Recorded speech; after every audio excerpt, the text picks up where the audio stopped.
Buenas, bienvenidos a todos. Nos vamos acomodando un poquito y arrancamos.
Para más tarde.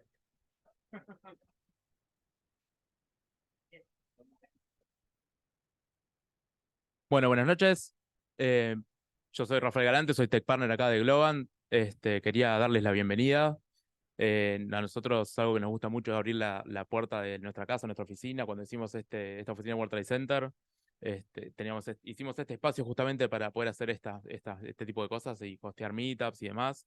Súper contento porque hay un montón de gente y hay que traer más sillas. Eh, Así que nada, mientras se van acomodando, quería mostrarles un video, una publicidad que hicimos este año, que creo que tiene un poco que ver o no tiene que ver con lo que vamos a ver hoy. Así que quería, no, como siempre, era obvio. Es un videito, un minutito, y ya arrancamos enseguida.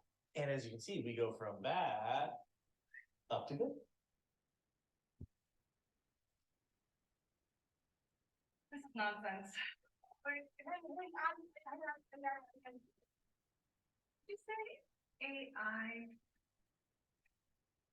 AI.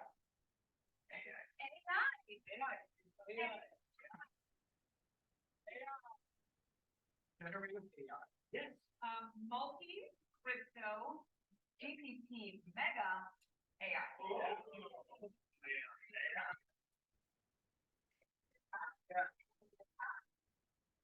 We're out of here.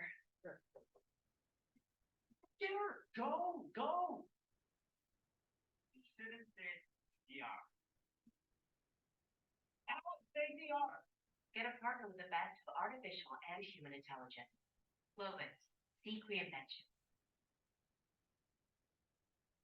Bueno, cortemos con el bullshit, como dice la publicidad esta, y vamos a darle paso a la gente que sabe que están acá todos ustedes. Así que And as Mika, you can see, cuando la tecnología and me as lo you can see, we permita. go from that. Bueno, And it, ahí va. Ahora sí. Mika, te doy la palabra. Te dejo a vos. Gracias a todos por venir. Hola. Eh, bueno, muchas gracias a todos por estar acá y nada, confiar en esta comunidad, poder intercambiar, compartir diferentes opiniones o vivencias en nuestra área y así poder crecer juntos. Nada, a disfrutar y le doy paso a nuestra primera speaker, Jimena, si vos querés presentarte. ¿Quieren poner ya las diapositivas?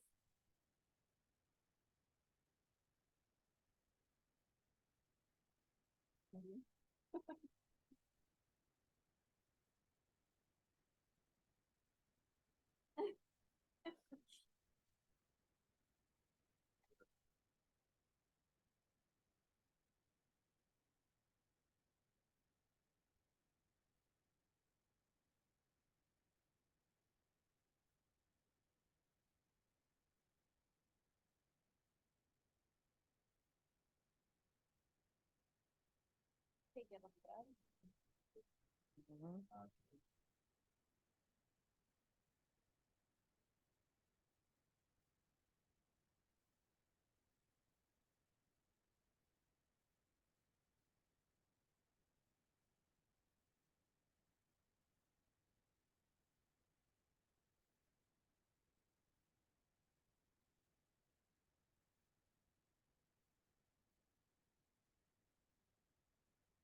Ay, eso, pantalla completa.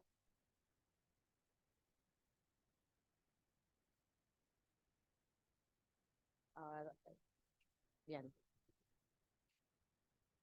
Bueno, ahora sí. Buenas noches, yo soy Jimena Martínez, soy Data Scientist y trabajo en prevención de fraude en Mercado Libre. La idea es contarle un poco de prevención de fraude en Mercado Libre, hablando particularmente de un proyecto que empezamos hace un poquito menos de un año, y bueno, contar por qué surgió, los desafíos que tuvimos, los pasos que fuimos dando, cómo lo fuimos desarrollando. Primero un poco, obviamente entiendo que todos conocen Mercado Libre, pero la idea es poner un poco en contexto lo que es Mercado Libre, lo que significa Mercado Libre y por qué tuvimos que apuntar a esta solución. Mercado Libre es la empresa de tecnología líder en comercio electrónico y soluciones fintech. Es mucho más que lo que es el marketplace de Mercado Libre, tiene muchas soluciones de fintech, de todo tipo, muchas que no están acá en nuestro mercado, hay hasta en otros mercados pago de cripto, créditos, etcétera. Se manejan millones de transacciones todos los días,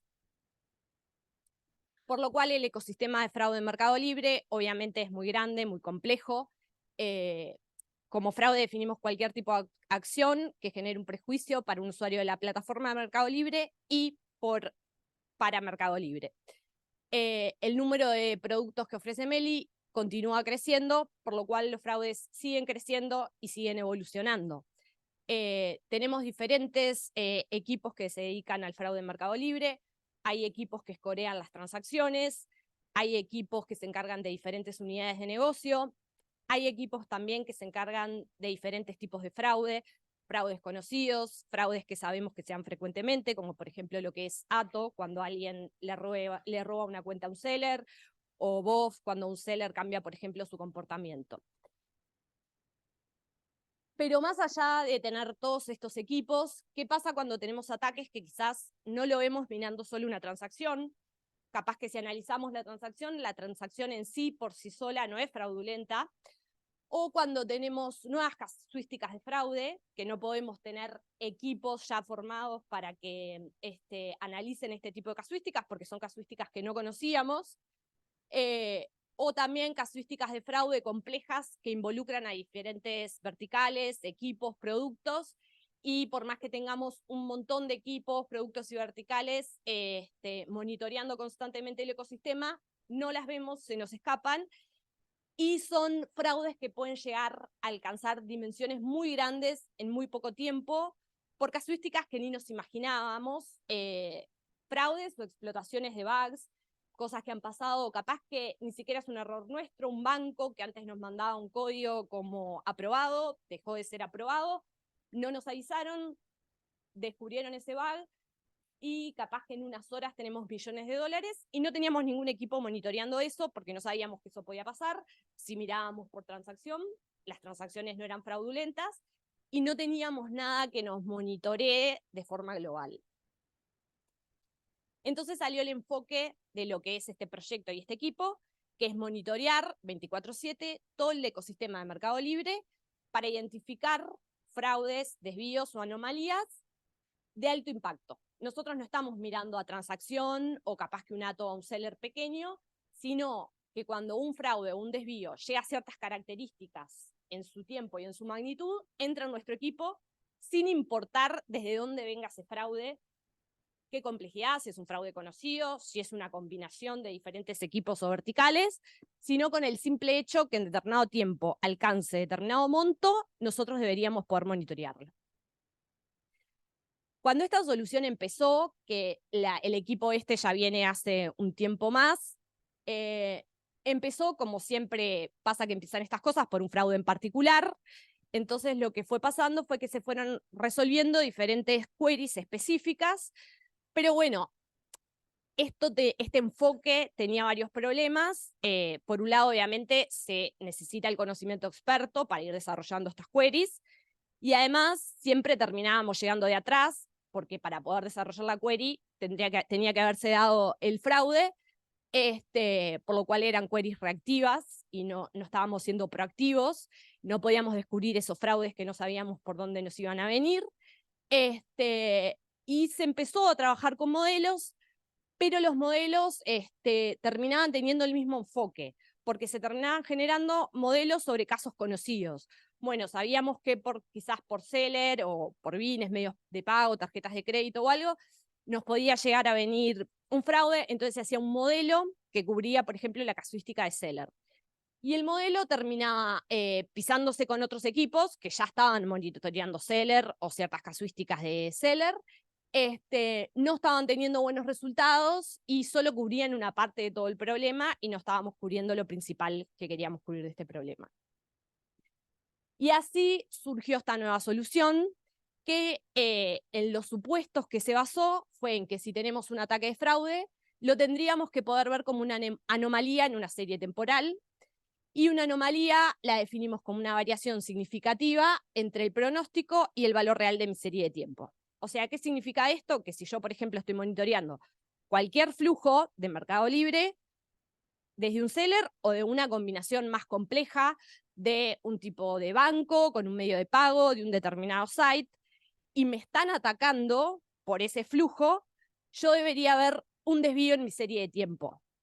Los ingresos de pagos por ese flujo me deberían crecer abruptamente y eso me tendría que indicar que tendría que controlar y revisar qué está pasando con este flujo. Bueno, acá la idea es contarle un poco cómo desde este supuesto y problema tan complejo, que implicaba monitorear tantas partes distintas del ecosistema, fuimos desarrollando una solución que nos permita hoy en día tener un sistema near real time que alerta a un equipo de revisión de manual sobre qué flujos tienen que monitorear. La solución básicamente tiene 5 partes. La primera fue la parte de tele y combinatoria, en la cual tuvimos que salir a buscar de dónde podíamos obtener los datos que precisábamos, que además teníamos diferentes restricciones que ahora vamos a ver, que tenía que ser con determinado tiempo de SLA, porque no podíamos ver muy adelante los fraudes, porque cada hora que pasaba son millones de dólares que el fraude podía crecer. Después teníamos que hacer un forecasting de estas series de tiempo para poder hacer esta comparación que les decía entre el valor real y lo que era el valor que estaba teniendo, que nosotros pronosticábamos que debía tener ese flujo.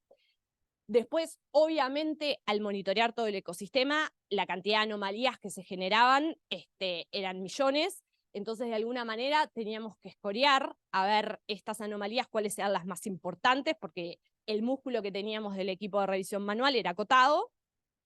Después teníamos que, de todas estas series de tiempo que se nos desviaban, lograr obtener un grupo que nos explique por dónde era que venía el ataque. Porque nosotros al generar este ETL y esta combinatoria nos hacía que para un mismo ataque se nos desvíen un montón de series de tiempo y no podíamos alertar cada una, sino teníamos que buscar cuáles estaban viniendo por el mismo lugar y a su vez después dar una explicación, porque no le podíamos pedir que si le mandábamos a revisión manual un grupo de 500 series de tiempo, entrasen a mirar cada una, a ver, analizar, porque el tiempo que les iba a llevar obviamente no nos servía para la solución, así que además teníamos que crear una explicación de lo que significaba este grupo de series de tiempo. Bueno, la combinatoria queríamos que fuese algo automático, porque no queríamos depender, como les decíamos, de conocimiento de negocio y de fraudes conocidos, sino que queríamos automáticamente poder combinar diferentes variables del ecosistema de Mercado Libre que nos pudiesen indicar qué flujos teníamos que mirar para ver si estaban siendo desviados. Las series de tiempo además tenían que darse con un rango de variables, o sea, había un mínimo de variables que yo quería que estén involucradas en una serie de tiempo y un máximo de variables, porque si tenía una serie de tiempo con 15 variables diferentes, iba a ser difícil entender por dónde venía el desvío, entonces teníamos que definir también un rango para poder generar estas series de tiempo.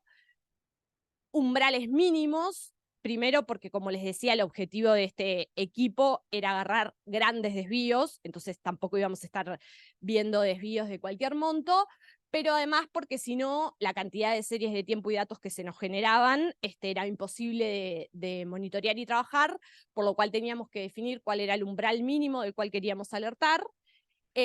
Usar un poco de conocimiento de negocio, porque si no era imposible lo que se generaba, si bien no quiero que negocio me defina las queries y lo que tengo que mirar, sí, si hay cosas que yo ya sé que son así, por ejemplo, si estoy mirando un BIN de una tarjeta de crédito y yo ya sé que ese BIN me va a pertenecer a un banco, me va a pertenecer a un país, bueno, es información que ya tengo segura y puedo usar para un poco restringir los datos que me genera el modelo. Definir qué largo de serie de tiempo quiero monitorear, porque nos empezamos a encontrar con un montón de casos en la práctica, como por ejemplo desvíos que teníamos en series de tiempo, pero eran desvíos periódicos. Un banco capaz que estábamos monitoreando, que siempre a principio de mes tenía pagos a proveedores, pagos de servicio, etcétera, y generaba que esa serie se me desvíe. Entonces, ¿cuál era el largo ideal de serie de tiempo que yo precisaba para poder ver esto, pero no perder la importancia de los últimos días de la serie de tiempo? Definir qué métrica íbamos a estar monitoreando, con qué variable temporal, iba a estar monitoreando por hora, por día, por semana. Y bueno, y como le comentaba, que teníamos algunas restricciones de tiempo para poder llevar a cabo el proyecto. Hubo diferentes definiciones, que muchas sobre las cuales todavía seguimos iterando. Por ejemplo, con el tema que les comentaba de desvíos periódicos que tenemos, todavía seguimos trabajando porque es difícil, porque la periodicidad y la estacionalidad no siempre es la misma. A veces tenemos desvíos que son una vez por mes, como diferentes fechas, diferente cantidad de meses. Entonces son cosas todavía a trabajar, como les decía, a lo largo de las series. Pero en un principio empezamos a trabajar con series más o menos en el entorno al mes. Vimos por estos problemas que las teníamos que alargar. Empezamos con rangos de 2 a 5 variables, que nos daban resultados razonables para entender por dónde podía venir el desvío. Y trabajando con datos de bases de datos de BigQuery que estaban en Near Real Time. Y lo que formábamos, acá nada más hay un ejemplo de una tabla con 7 variables, pero al día de hoy uno de los principales flujos que estamos monitoreando combina casi 20 variables distintas. Y fue bastante complejo esto de lo que es la ATL y crear los datos, porque no solo es que había que combinar 20 variables distintas, sino la cardinalidad que tenía cada una de estas variables.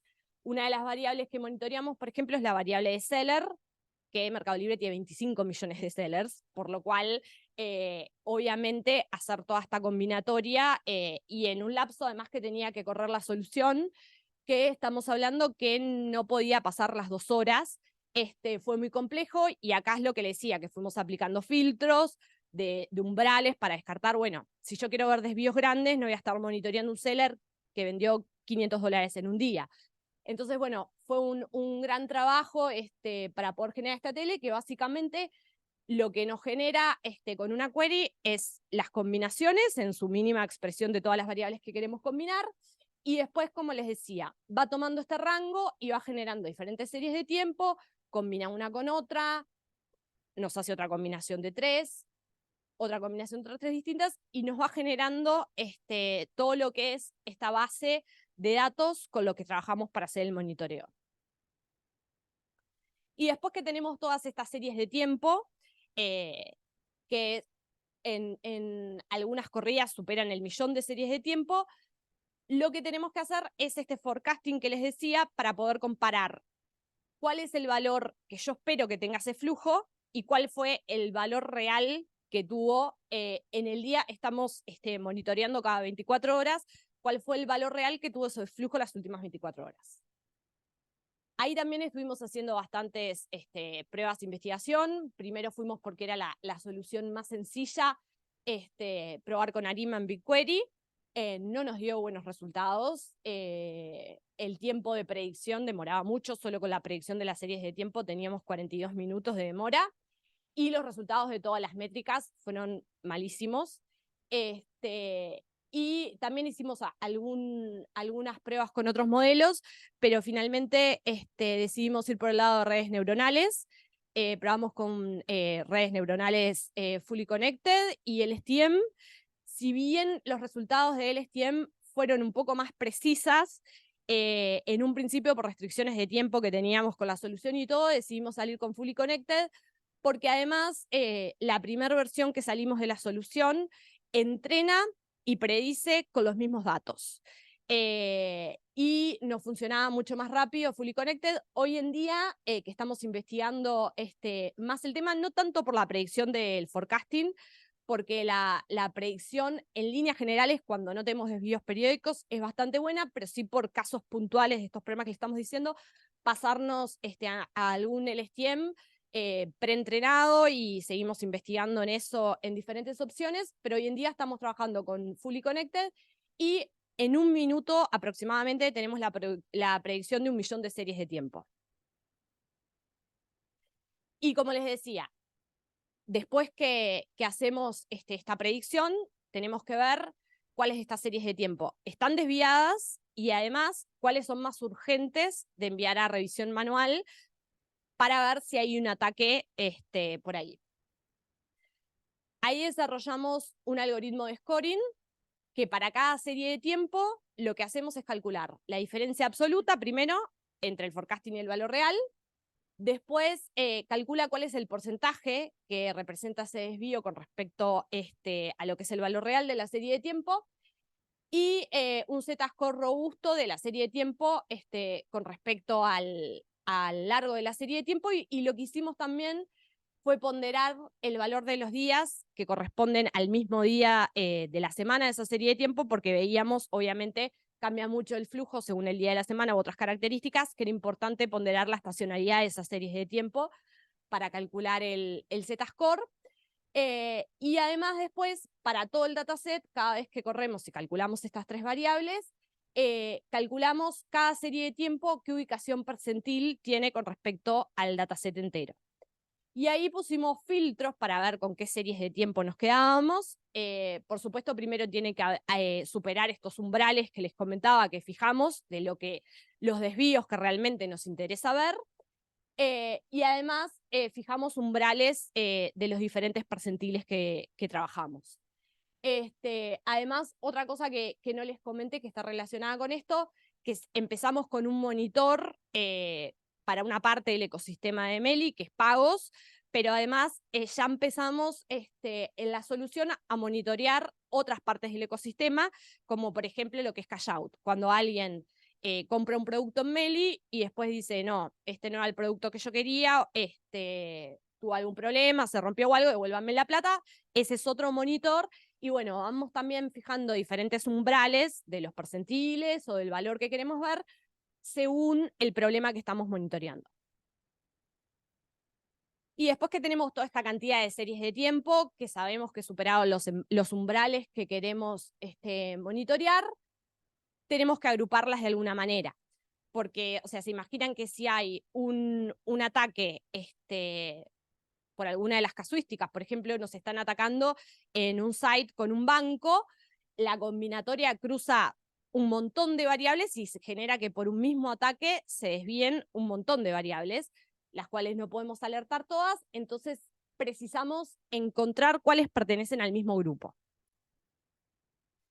Del problema inicial que estábamos generando 1 millón de series de tiempo, aproximadamente 10.000 eran las que cada vez que corríamos la solución estaban desviadas, y lo que comentaba, no podemos reportar las 10.000. En un momento empezamos a investigar soluciones de clustering pero obviamente eran muy lentas con tantas series de tiempo, los costos eran muy altos y era también difícil interpretar por qué nos estaba agrupando determinadas series de tiempo. Entonces, por un tema también de costos y facilidad, empezamos a buscar otras soluciones que fuesen más fáciles de implementar y más interpretables. Y nos basamos en un supuesto que si dos series de tiempo eran originadas por el mismo fenómeno, debía haber una correlación alta entre ellas. Y también que si dos series de tiempo eran parecidas en su correlación, probablemente su scoring fuese similar. Estos fueron supuestos que probamos y parecían tener sentido, entonces nos basamos en un principio en una solución mucho más sencilla que nos permitiese, porque como le decía, además de todas estas limitaciones, teníamos limitaciones de tiempo, esto no podía estar corriendo 2-3 horas en hacer un clustering, en hacer un algoritmo mucho más sencillo y que da resultados bastante razonables. Lo que hace el algoritmo es ordena todas las series de tiempo por el score decreciente y para cada serie de tiempo va buscando en el grupo, en la siguiente serie de tiempo en el score, la correlación que tiene. Y si la correlación supera un umbral que definimos en este caso en 0,9, ambas series de tiempo pertenecen al mismo grupo. Y con esto lo que logramos que se comporta de forma lineal y tarda menos de un minuto en agruparnos todas estas series de tiempo. Bueno, ya teníamos las series de tiempo que se nos habían desviado, las teníamos agrupadas, teníamos el score por cada una, pero además precisábamos tener un score del grupo, porque una cosa era el score individual de cada una de las series de tiempo y otra cosa es el score del grupo completo. Teníamos grupos con 500 series de tiempo, grupos con 10 series de tiempo. Entonces, los datos que teníamos de las series de tiempo de los grupos era el score de cada uno de sus miembros y cuántos miembros tenía el grupo. También decidimos ir por probar algún algoritmo sencillo que pudiésemos desarrollar rápidamente, que pudiese correr en tiempos acordes a lo que pretendíamos para la solución. Y lo que hicimos fue tomar, como les decía, la mediana del score y la cantidad de series de tiempo, identificábamos en qué lugar nos quedaba cada uno de los grupos y una sencilla cuenta, los puntos del área inferior dividido los puntos totales, y también obteníamos un score de grupo razonable. Y por último, la última dificultad que teníamos era enviar esta alerta a revisión manual con una explicación que le permitiese identificar rápidamente por dónde estaba viniendo el ataque. Tenemos grupos con cientos de series de tiempo diferentes y cómo generamos esa explicación que le permita a quien revisa la alerta entender de forma rápida y clara por dónde viene. También decidimos ir por un algoritmo sencillo. De todas estas partes, como le digo, este proyecto tiene menos de un año, estamos iterando, pero lo que nos sorprendió también que yendo por los caminos más fáciles da resultados. Que hoy en día estamos del 100% de series de tiempo que alertamos en más de un 20% de series que efectivamente son una anomalía, un fraude a investigar. Y la idea era obtener la serie más corta que capturase los pares variable-valor. Variable-valor me refiero, por ejemplo, tengo un seller, tal seller, un banco, determinado banco, pero la serie más corta que explicase eso. Porque la idea es, si yo, por ejemplo, puedo tener un ataque que me están haciendo un banco y capaz que tengo diferentes bienes involucrados en ese banco, pero si el ataque es directamente al banco, yo no quiero ir enterándome de cada uno de los bienes que está involucrado, ir bloqueando ahí, sino que yo quiero la explicación más corta, dónde es el flujo más grande que me están atacando para pararlo desde ahí. Y entonces lo que hacemos es calcular la cantidad de repeticiones para cada par variable valor de las series de tiempo que tengo en todos los grupos, y para cada serie de tiempo calculamos el score basado en las sumas de todas esas repeticiones. Y después lo dividimos por la cantidad de pares variable valor que tiene cada serie, para obviamente aumentar el score de las series que tienen menos cantidades de variables valor. Y acá obtenemos una explicación de por dónde viene el ataque en este grupo de series de tiempo que tenemos agrupadas. Y después de todo esto, Otro desafío que teníamos en la solución es, además de decirle a revisión manual, bueno, tengo un ataque por acá con estas variables, es darle una forma de visualización clara que les permitiese ver a ellos visualmente por dónde venía el ataque y además poder investigar y jugar con diferentes variables, porque bueno, capaz que nuestra explicación no era exacta, pero sí les daba una idea de dónde empezar a investigar y tocar y cambiar y llegar al fin de dónde estaba viniendo este ataque. Y ahí estuvimos trabajando, esto no son nuestros dashboards, son un ejemplo, pero estuvimos trabajando que fue una gran solución, Looker. Generamos diferentes dashboards y explainer, y Explorer, perdón, que le dan una gran flexibilidad a revisión manual, para poder ver visualmente las alertas, por dónde están viniendo los desvíos que le decimos que hay, y para poder jugar también con diferentes variables, hasta llegar a la raíz de donde es que nos están atacando. Entonces, bueno, para cerrar, como les decía, esto es una solución que está hace menos de un año, pero en unos 10 meses logramos desarrollar todo este pipeline, tenerlo corriendo en 2 horas, y estar ya alertando de desvíos masivos con una eficacia de mayor al 20%. Así que eso es todo. ¿Preguntas?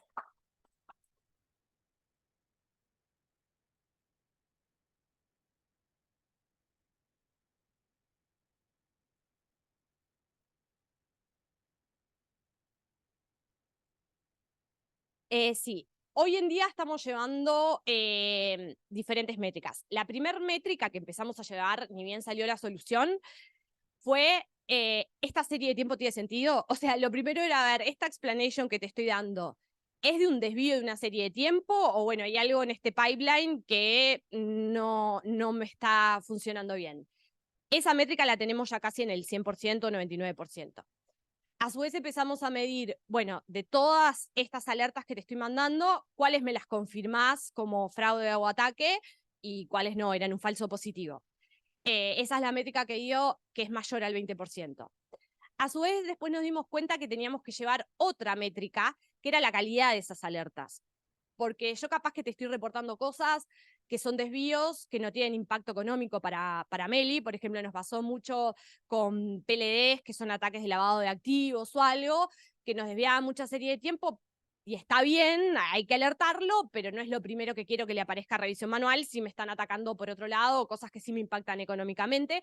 Entonces empezamos a medir lo que sería la calidad de la alerta, qué impacto económico tiene, se revisó esto, y ahora la última métrica que estamos empezando a llevar es tratar, que es difícil porque lo que decíamos, el ecosistema de Meli es gigante y enterarte capaz que todos los ataques o desvíos que hubo, a veces se te puede escapar algo, pero empezar a llevar de todo esto que pasó, cuáles vimos y cuáles no, a ver qué es lo que se nos puede estar escapando, que igual en estos últimos meses de los ataques grandes, que eso sí, te terminás enterando, no se nos ha escapado nada muy grande, pero es como las 4 métricas que vamos monitoreando.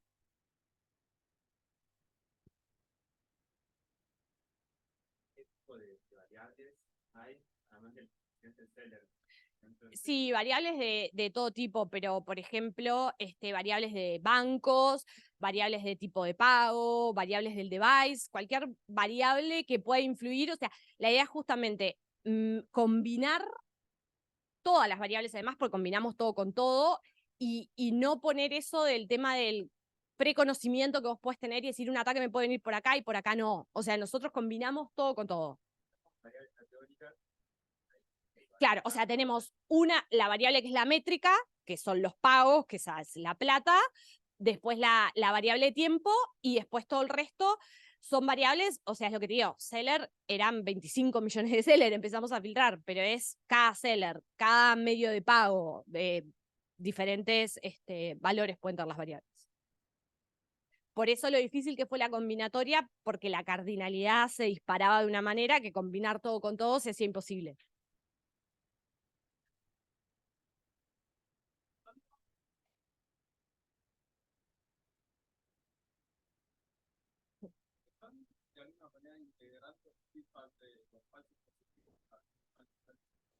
buena pregunta. No, pero estamos empezando, sí, el camino, empezando a registrar el feedback y buscando maneras para hacerlo, sí.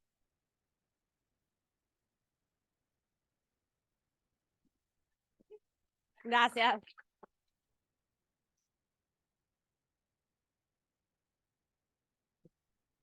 Nada, invitamos a los panelistas ahora. Si quieren aprovechar este intervalo para ir rápido al baño, está bien, pero no vamos a hacer un corte, así dejamos el networking para el final. Gracias.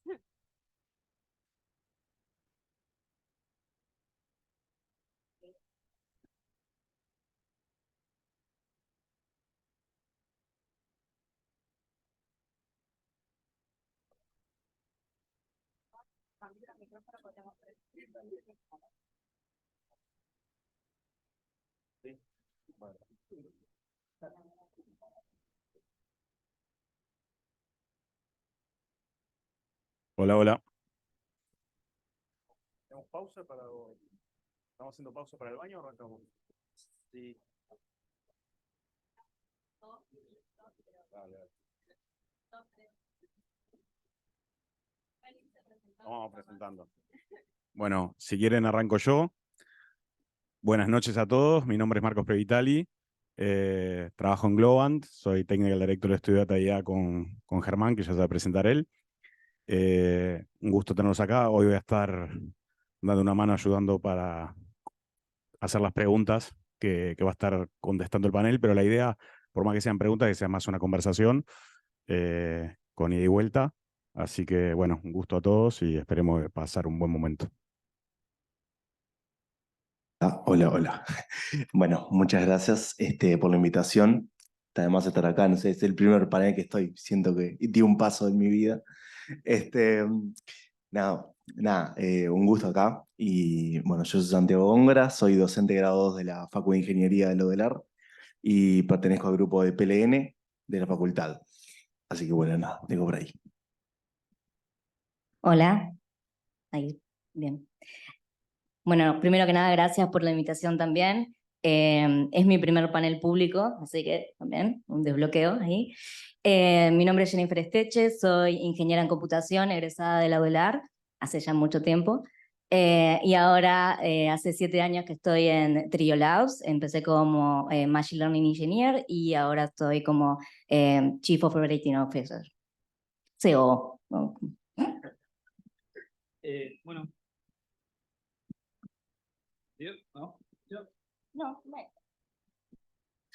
Como quedó evidente, no se me da muy bien esto de los micrófonos, pero bueno, mi nombre es Emiliano Biotti, yo también soy egresado de la Facultad de Ingeniería de Lodelar, de Computación. Hace varios años que trabajo como Machine Learning Engineer, me toca dirigir el equipo de Machine Learning Engineer en una empresa llamada Idata, y bueno, encantado de estar acá, así que bueno, ojalá podamos responder las preguntas. Bueno, mi nombre es Germán Milano, yo no voy a agradecer la invitación porque nosotros ya estábamos acá, así que fue como continuar. Pero bueno, bienvenidos a todos, bienvenidos a nuestra casa. Es una oficina que nos gusta mucho, que nos acostumbramos muy rápido y que pocas veces nos sentamos a decir qué buena oficina y qué bueno poder invitar a gente como ustedes. Bueno, nada, como dijo un poco Marcos, soy Technical Director acá en Globant, en lo que llamamos estudios y que son básicamente especializaciones. En particular con Marcos estamos en Data and AI. Así que bueno, nada, eso, espero que pasen un buen momento y que se puedan llevar algo de acá. Bueno, para arrancar, como les dije, teníamos preparadas unas preguntas. Las preguntas, tengo 10 preguntas. 2 de ellas fueron hechas por humanos, las otras 8 las hizo ChatGPT. Así nomás. Pero los panelistas no saben. Entonces, los invito a todos, después del ejercicio, a ver si se dan cuenta cuáles 2 fueron las que hicieron los humanos. Bueno, nada, arrancamos entonces. ¿Nos podrían contar brevemente qué son los modelos de lenguaje y cómo han evolucionado en estos últimos tiempos? ¿Alguien quiere tomarla? Yo. Más que un pase, un ladrillazo. Bueno, a ver, como charlábamos el otro día, los modelos de lenguaje no son algo que se hayan creado ahora, en las últimas semanas o en los últimos meses, ¿no? Existen desde hace pila de tiempo. Capaz que los más famosos de la época pasada son los modelos de eneagramas, que entre otras cosas se usaron para describir poesía, ¿no? Es algo que está recopado, que de alguna manera lo que intentaban modelar era cuál es la probabilidad de una secuencia de letras o de una secuencia de palabras. Entonces, estos nuevos grandes modelos de lenguaje lo que hacen es retomar esa idea y llevarlo, digamos, hasta el infinito, ¿no? Entonces, bueno, básicamente lo que hacen es eso, es intentar predecir cuál es la palabra que va a venir a continuación de una secuencia. Pero claro, estos bichos están entrenados con tanto texto, que parece que a través del texto, como una interfaz, han aprendido a conocer el mundo. Se los dejo ahí. ¿Y cómo han evolucionado en el último tiempo? Es una parte bien interesante. Yo creo que han evolucionado explosivamente en lo que es en el tiempo y en lo que es en la capacidad. Cuando Santi mencionaba los modelos de lenguaje, mencionaba para justamente los eneagramas para poesía, traten de hacer como el ejercicio de contextualizar, es decir, antes intentábamos modelar el lenguaje por el placer de poder emular lo que hace el humano con el lenguaje. Era inviable, no nos salía muy bien. Entonces lo emulábamos para tareas muy puntuales, ¿no? Para predecir cómo son las relaciones con la construcción de poesía y tratar de que una máquina aprenda cómo construir poesía o clasificar un texto o de todo tipo, ¿no? Analizar el sentimiento de un texto, reconocer entidades con nombre, tareas muy puntuales y más o menos nos iba muy bien, digamos. Y hemos construido un montón de aplicaciones en el mundo real utilizando esos modelos. Y bueno, cuando vino todo el boom de los Transformers y pudimos, con la arquitectura de Transformers y el mecanismo de atención, paralelizarlo y escalarlo, y a la vez con el incremento de capacidad de cómputo que hay hoy en día, hay granjas de GPU por todos lados, es más barato. Eso nos posibilitó entrenar, nos posibilitó a la comunidad, ¿no? Yo no entrené ninguno de ellos. Modelos que tienen miles de billones de parámetros. ¿No tenés un clúster de GPUs en tu casa? No digas eso. Si no, me va a venir a buscar la UTE. Pero bueno, y claro, al poder entrenar ese tipo de modelos tan grandes, es que empiezan a aparecer estas cosas re interesantes como, este modelo aprendió a escribir como Shakespeare, o aprendió y entiende, entre comillas, relaciones más intrínsecas del uso del lenguaje, ¿no? Que es ahí donde está lo interesante. Sí, una cosa ahí también que creo que los últimos tiempos, si bien hace tiempo, ¿no? Los grandes modelos de lenguaje, creo que también esto que decía Emi del aumento de la capacidad de cómputo hizo también que hoy en día fuera posible entrenar esto en gran cantidad de datos y quedaran después disponibles lo que son llamados los foundation models, estos modelos que son más generalistas, que son entrenados con un montón de datos de la internet y quedan disponibles también después para la aplicación en tareas más específicas, ¿no? Y bueno, y ahora con todo el boom han quedado como distintas APIs también disponibles para que el resto de la gente las pueda utilizar. De alguna manera hay como más acceso a eso que antes estaba dado como para aquellos que tuvieran el hardware como para hacerlo. Claro, ya no tenemos tampoco, no competimos tanto con cripto para la GPU, ¿no? Ya nos prestan alguna GPU para nosotros. Bueno, y Germán, ¿qué aplicaciones son las que te parecen las más comunes en estos modelos de lenguaje en la actualidad y cómo están impactando diversos campos? Bien, yo creo que hoy en día, por lo menos los que están en Twitter, deben haber visto el típico caso de acá tenés tu modelo, chatea con tus documentos, ¿no? O sea, y ni siquiera tenés que tener tu propio modelo, hostearlo vos, hostearlo en un cloud, andá, pegale una API y te va a decir lo que quieras. Ese es diría el 95% de lo que abunda, por lo menos en el microclima de Twitter. Ahora, nos pasa, por ejemplo, en Globant, que los clientes que vienen tienen algunas necesidades un poco más específicas y ese típico caso no lo resuelve. Hay que empezar a pensar, por ejemplo, en lo que se llaman Tool Augmented Language Models, ¿no? Que agarro, ahora no tengo solo mi modelo de lenguaje, sino que lo conecto a lo que le llaman tools o herramientas, ¿sí? ¿Qué es una tool? ¿Qué es una herramienta? Bueno, lo conecto a Internet, lo conecto a una base de datos SQL, lo conecto a una base de datos de otro tipo, no importa. Y además sobre eso podemos meter otro tipo de complejidad que son, por ejemplo, agentes. ¿Sí? El agente, piénsanlo como una entidad que lo que termina haciendo es recibiendo instrucciones de un usuario, que esas instrucciones pueden venir en forma de pregunta, y el agente decide qué tool, ¿sí?, utilizar para responder de la mejor manera esa pregunta. Eso creo que es lo básico de todos los casos que por lo menos están por la vuelta y que no llegan. Y ahí podemos atacar casi que cualquier industria, aunque hay que tener cuidado con el framework que se utiliza.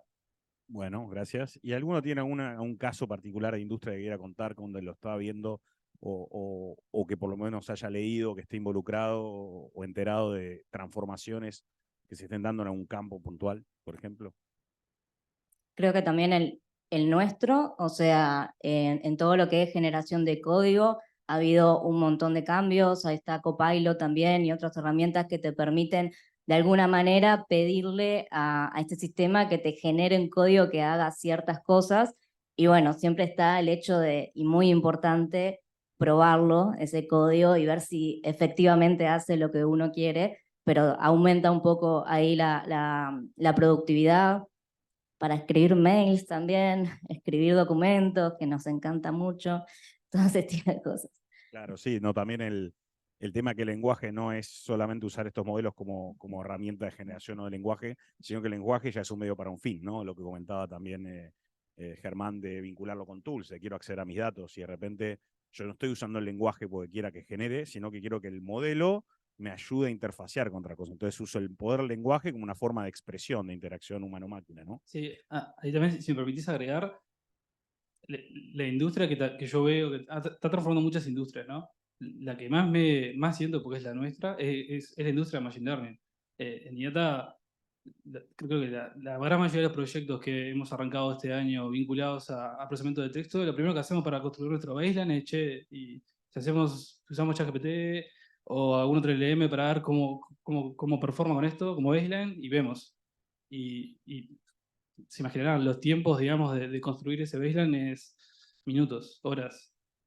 No hay que etiquetar datos, hay que escribir un prompt nomás. Y ahí hay una revolución re interesante, digamos, y está con GPT-4 y los modelos multimodales, eso lo podemos llevar a Computer Vision también, ¿no? Es bien interesante ese cambio, digamos.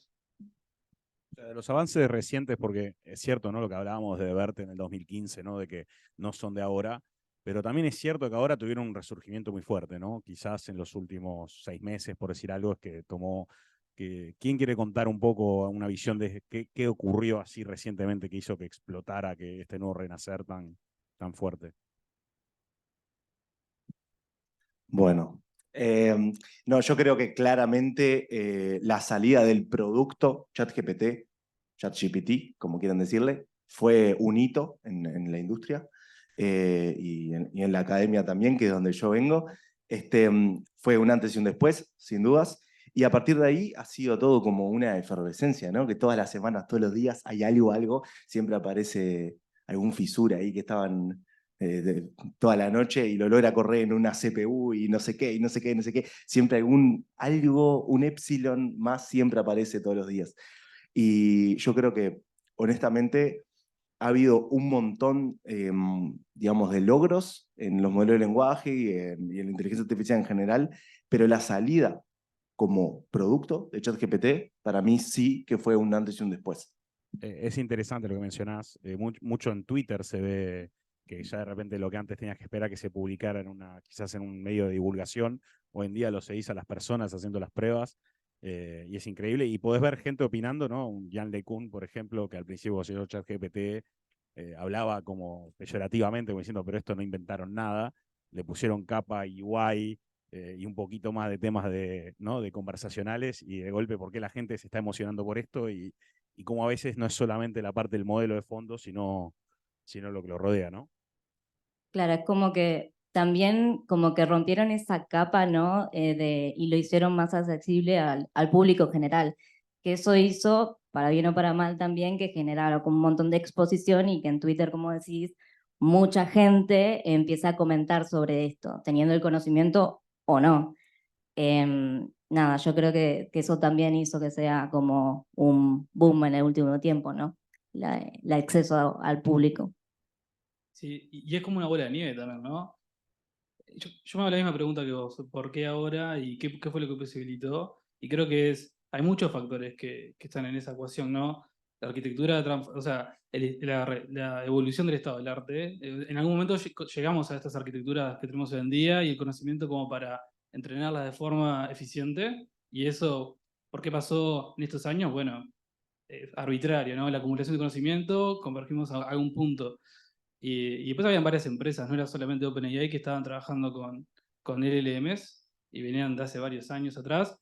No habían tenido ni el nivel de performance en los benchmarks como lo tuvo GPT-3 y después GPT-3.5, ni tampoco la pegada a nivel de media que tuvo ChatGPT.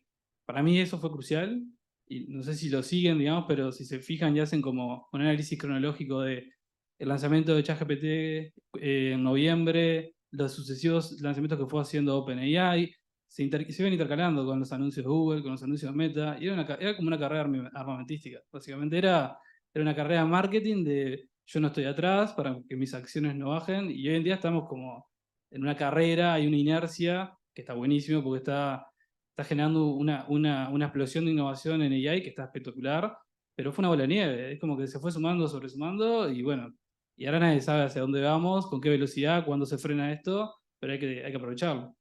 Y Germán, ¿qué desafíos técnicos te parece que quizás más relevantes de los recientes y que se hayan hecho y qué desafíos técnicos te parece que hayan quedado, o sea, estén hoy pendientes y más importantes por resolver?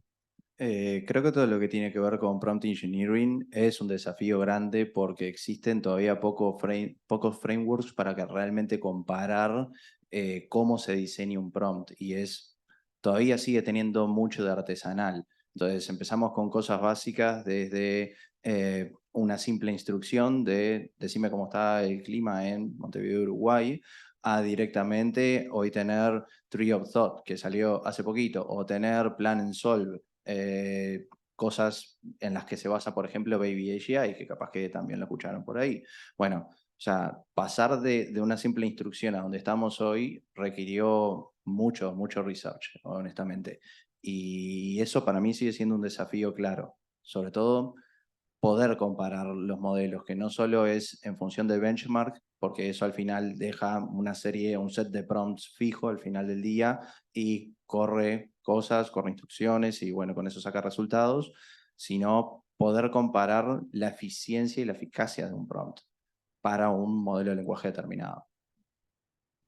Bien, ¿y cuáles son los desafíos, más allá de la parte técnica, para hacer aplicaciones reales, ¿no? O sea, todo lo que estamos trabajando en casos de aplicación en industria, en casos de aplicación de personas, ¿cuáles son los desafíos para que esto empiece a traccionar en casos reales de aplicación?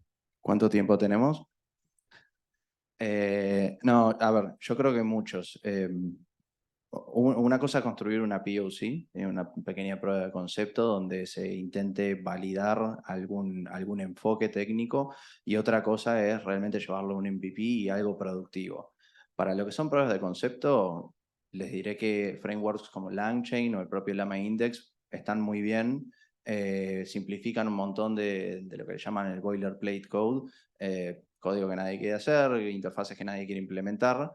Pero ahora, pasar de eso, pasar a algo que sea, bueno, que pueda tener en producción, donde tenga la posibilidad de reentrenarlo, donde necesite tener pipelines de research and development, donde tenga pipelines de producción, donde tome métricas de esos modelos, los mida, reentrene, reemplace uno si la métrica es otra, ahí ya es bastante más complejo. Y por dar algunos ejemplos muy sencillos, con los modelos de lenguaje y estas últimas aplicaciones, y LangChain, LlamaIndex, etcétera, vinieron o tuvieron un resurgimiento las Vector Database, ¿sí? Donde lo que básicamente terminamos haciendo es leer los documentos, chunkeamos, hacemos embeddings con eso, con el modelo que se les antoje, y lo tiramos a una Vector Database. ¿Para qué? Para hacer, no sé, Q&A sobre esa Vector Database, sobre los documentos.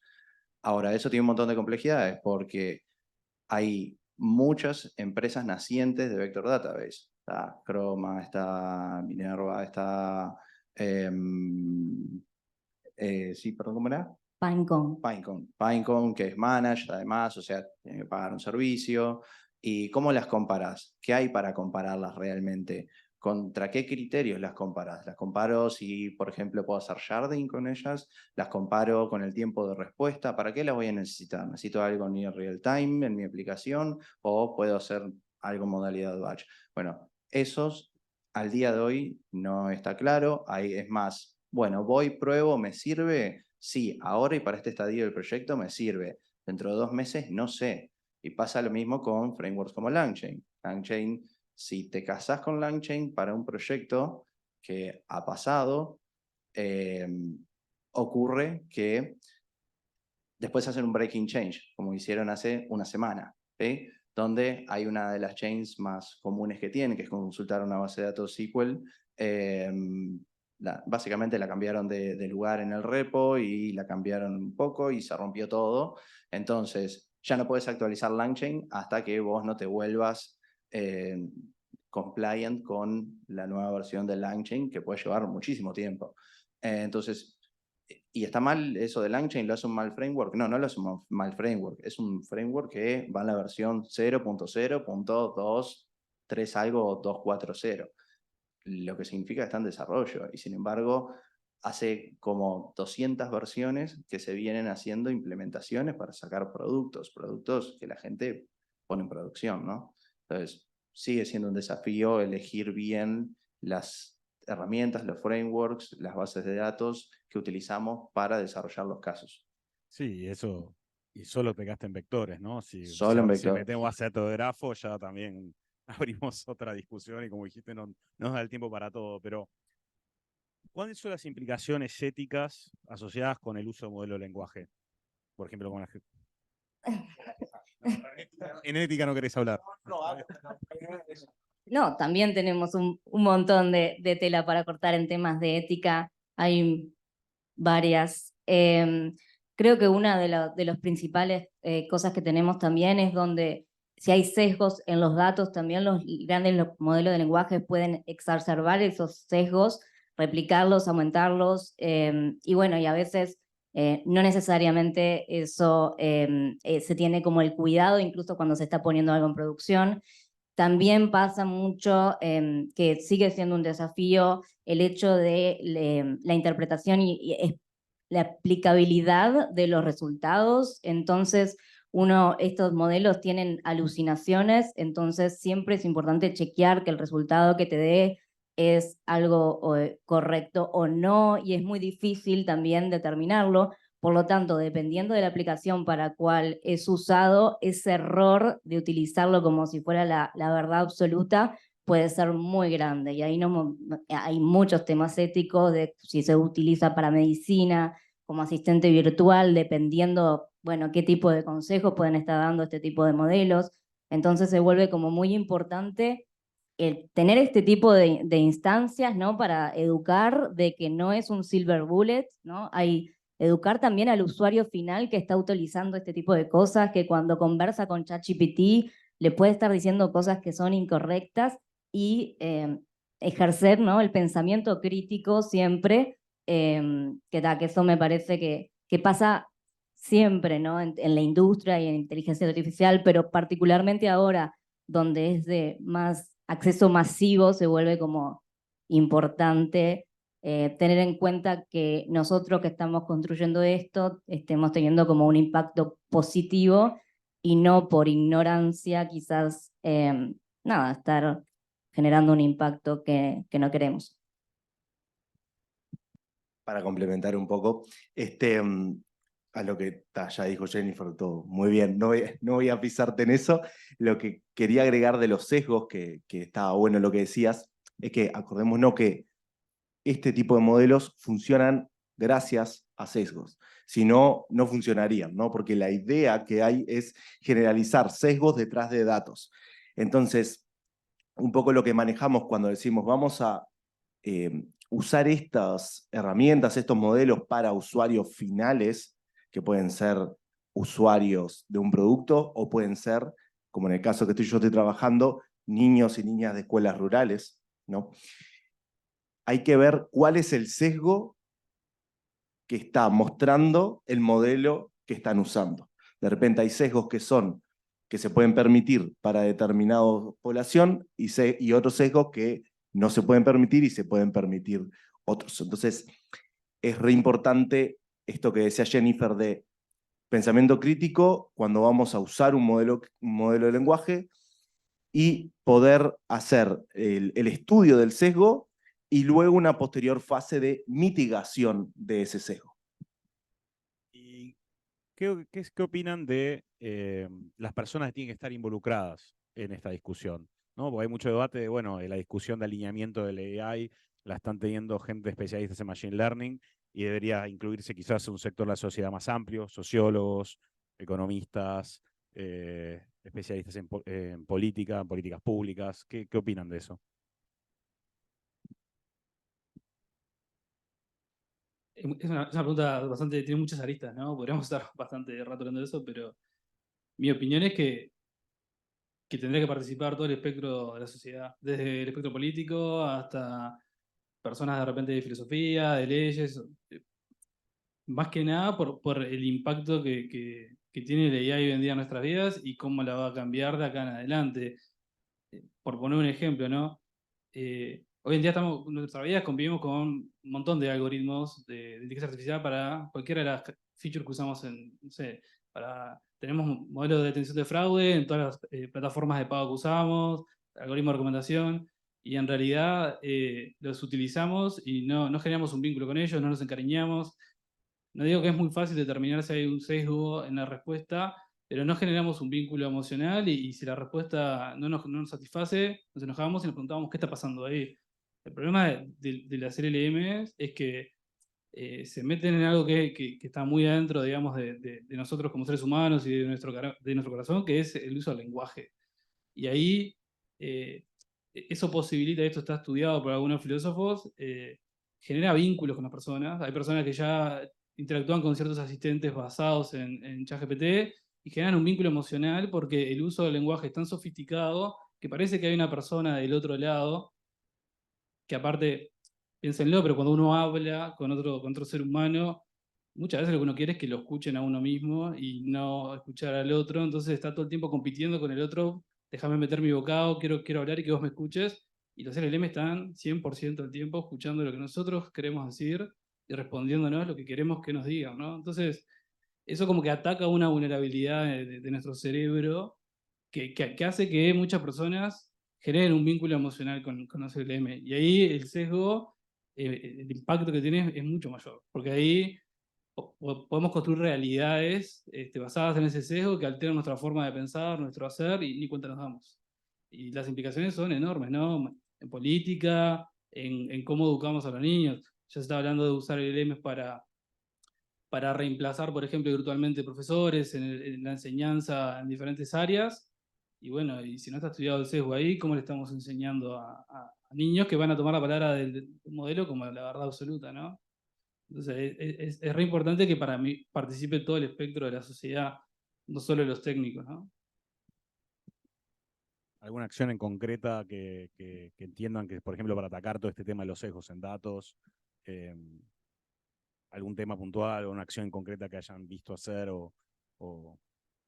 Sí, ahí hay varias cosas que se pueden hacer. Primero, creo que el tema de la transparencia, o sea, a menudo tampoco se dice de dónde se sacan los datos, entonces es muy difícil después de ver si los datos de entrenamiento tenían sesgos. No es un problema solo de datos, igual, porque hay que partir de la base de que hacer un conjunto de datos de entrenamiento completamente balanceado es casi imposible. Hay una charla muy buena de Sarah Hooker que dio en la Kipu acerca de esto, y hay un montón de otras herramientas que se pueden utilizar también para hacerlo. Muchas veces, más allá de los datos, nosotros pensamos que nosotros no tenemos incidencia en mitigar esos sesgos cuando estamos en el entrenamiento, cuando estamos eligiendo el modelo, y eso es así, y muchas de las, no solo el modelo elegido, sino distintas técnicas que a veces utilizamos como para optimizar esos modelos, sin querer, también están aumentando esos sesgos. Y técnicas como son de comprensión de los modelos, ¿no? Como decir, algunos nodos son más importantes que otros, ¿no? O, por ejemplo, el pruning, te estás entrenando, cortás por un lado, o el dropout. Hay un montón de algoritmos o técnicas que nosotros utilizamos que sin querer están perpetuando esos sesgos porque afectan, y está demostrado en varios estudios, como que afectan más a esas clases minoritarias, ¿no? Entonces, estás siempre beneficiando a un conjunto sobre el otro. Y después temas de, bueno, estudiar esto post entrenamiento, en ver, estudiar si test de sesgos que se llaman también, y otras técnicas de sesgos que creo que por ahí. Yo- Equipo diverso. Sí. Yo no diría que es una acción concreta, pero me parece que, un poco como decía de mí, que hay que escuchar todas las campanas, ¿no? Tenemos desde un Eliezer Yudkowsky, que no sé si lo conocen o no, pero es básicamente un fundamentalista y dice que desde el momento que alguien libere AI a un cloud provider cualquiera, el real AGI supuestamente, lo primero que va a hacer es matarnos a todos, ¿no?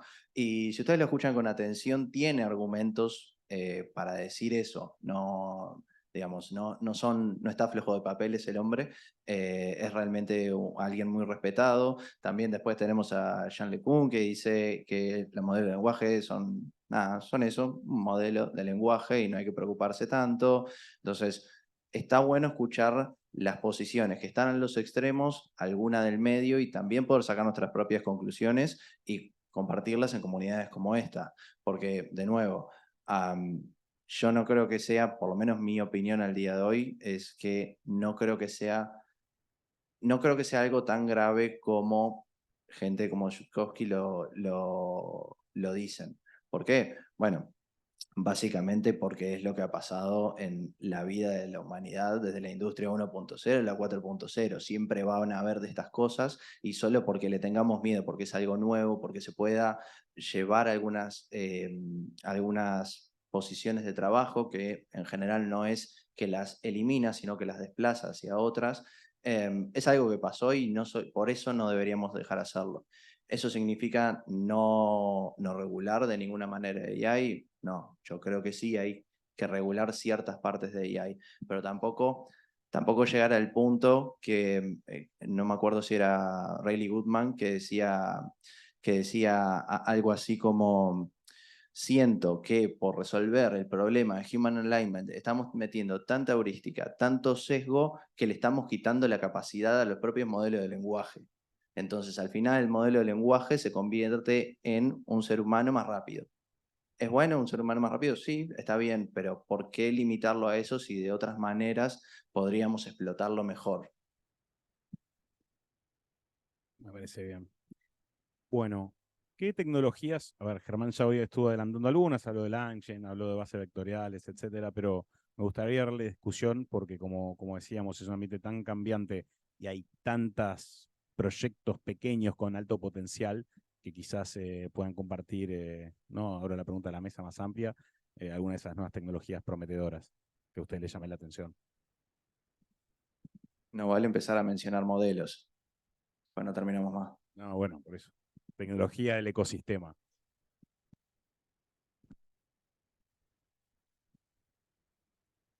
Bueno, ahí creo que de la mano de todo lo que son el tooling alrededor de los LLMs, más allá del LangChain, está también Llama Index, ¿no? Que te permite ahí orquestar también todo esto de los LLMs y también un poco las vector database para obtener el contexto. ¿De modelos no valía? ¿Por qué? Porque son muchos y sale uno todos los días. Algunos. Bueno, para decir, Hay claro, con 40B, ya está.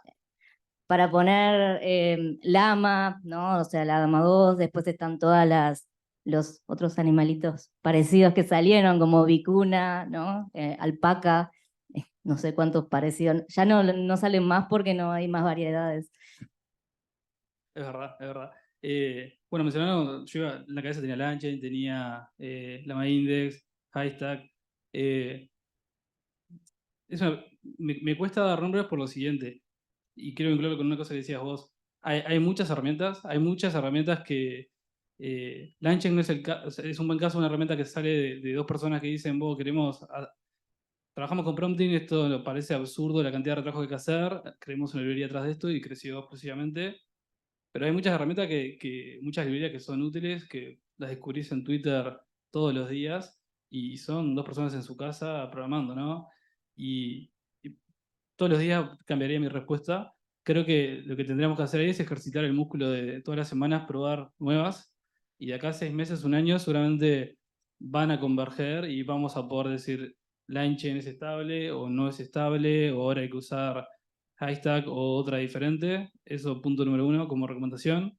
Estar al pista en Twitter y probar librerías. Punto número 2, para los que no lo usan ya, Hugging Face es una plataforma que facilita muchísimo probar cualquier modelo de todo tipo, Transformers, para Computer Vision, y en particular LLMs. Eso es un punto interesante. Y lo otro, vos mencionabas Vicuña, Alpaca. No lo mencionamos, pero, y me voy un poco ahí del origen de la pregunta, pero está buenísimo que las universidades también estén jugando acá. Vicuña y Alpaca vienen de Berkeley y de Stanford. Eso pasó porque Facebook básicamente liberó Llama con una licencia no comercial pero open source. Ellos lo pudieron usar, empezaron a entrenarlo, fine-tunearlo, optimizarlo, y ahora estamos viendo una aluvión de nuevos modelos, y eso está cambiando el tablero, y eso es re interesante, y por eso hay infinitos animalitos y podemos jugar con infinitos modelos, ¿no? Entonces no me extrañaría que también de las universidades empiecen a aparecer librerías interesantes también. Sí, creo que también, como decíamos, el ecosistema es muy amplio. Hay soluciones todos los días. Claramente hay algunas como LangChain que ya por mérito propio, ¿no? Porque acá gana, no gana la que tiene más marketing, gana realmente la que genera atracción entre la gente, los practicantes de Machine Learning y ya. Pero sí, hay un montón. Yo pensaba también, el caso, por ejemplo, de Databricks, para quien no lo conoce, es una empresa que nada, tiene una plataforma muy interesante para todo lo que es procesamiento de datos, y construyó internamente en la empresa un dataset para hacer la parte de alineamiento, que es la parte final quizás que se hace en todo entrenamiento de modelo fundacional, para que es una parte que quizás no estaba muy observada, que es la que OpenAI cuando entrenó quizás sus últimos modelos no la tenía tan publicada. Se van descubriendo igual ahora detalles, como que contrató mucha gente en Kenia para hacerla, ahora ya cada vez se conocen más detalles, pero sacó un dataset público, que eso facilita, ¿no? Para que la gente ya no es solamente que alguien saque el modelo, sino que cómo generás, cómo hace la parte de entrenamiento de alineamiento, que eso es un dataset que no es tan fácil de conseguir. Bueno, sacar una iniciativa interna a Databricks, donde le pidió a todos los empleados, le dio un premio para que empezaran a hacer evaluación humana de ciertos outputs, ciertas respuestas, y lo publicaron. Y hay un montón de iniciativas del tooling que en cada lugar de lo que es todo este proceso, que es sumamente complejo, haya herramientas y datasets públicos, ¿no? ¿Qué perspectivas o áreas emergentes te parece que los modelos de lenguaje van a tener un impacto? O sea, ya están teniendo un impacto, pero ¿hay algún tema emergente que ves de la corriente de, digamos, del último mes, 2 meses, que pueda estar por impactar en breve? Uf, muchísimo, ¿no? Hay muchas áreas de impacto. A ver, particularmente yo, para mi tesis de maestría, estoy trabajando en creatividad computacional, que sería como la subárea de la inteligencia artificial ocupada de la creatividad. Habrán muchos escuchado la huelga que hay de los actores y guionistas en torno a esto. Y yo creo que dentro de ese campo, en los próximos años vamos a ver un boom. Ya está viendo, porque no solamente lo que puede hacer ChatGPT u otro modelo de lenguaje, ¿no? De escupo y escupo, escupo, sino que esto me parece que va a empezar a dar para cosas mucho más complejas, como por ejemplo, imagínense poder estar leyendo un texto y que empiece a haber una representación human readable, digamos, que nosotros lo podamos interpretar, de lo que está pasando atrás de ese cuento, ¿no? Por ejemplo, a mí me pasa todo el tiempo que miro una serie en Netflix, no sé, medio complicada, tipo Dark, y me pierdo con los personajes. Imagínense si fuera posible que esto se empezara a hacer un mapa en tiempo, digamos, de ejecución de todo esto que está pasando en la serie o en una narración que está haciendo una persona, ¿no? Nos abriría un montón de posibilidades en lo que tiene que ver con la comprensión. Además de la generación, por supuesto, en la generación de narrativa. Por eso lo dejamos para después. Esta pregunta me parece que está buena, estaría bueno que hagamos una ronda y la la puedan contestar todos. Sí, o sea, yo coincido, también me parece súper interesante. Creo que también incluso ahora con el boom, ¿no? En la música también se estuvo viralizando algunas cosas como, porque son muy buenos este tipo de modelos en lo que es la transferencia de estilo. Entonces puedes pedirle, escribime este poema o esta canción en el estilo de tal artista. Entonces, bueno, son todo el tema de los distintos autores, creo que seguramente se viralice y como que siga creciendo ahí. También, de nuevo, creo que todo lo que es generación de código, de texto, seguro van a seguir creciendo. La traducción automática, creo que nada, y un montón de cosas que seguramente hoy ni nos imaginamos que la semana que viene va a ser como, mira esto.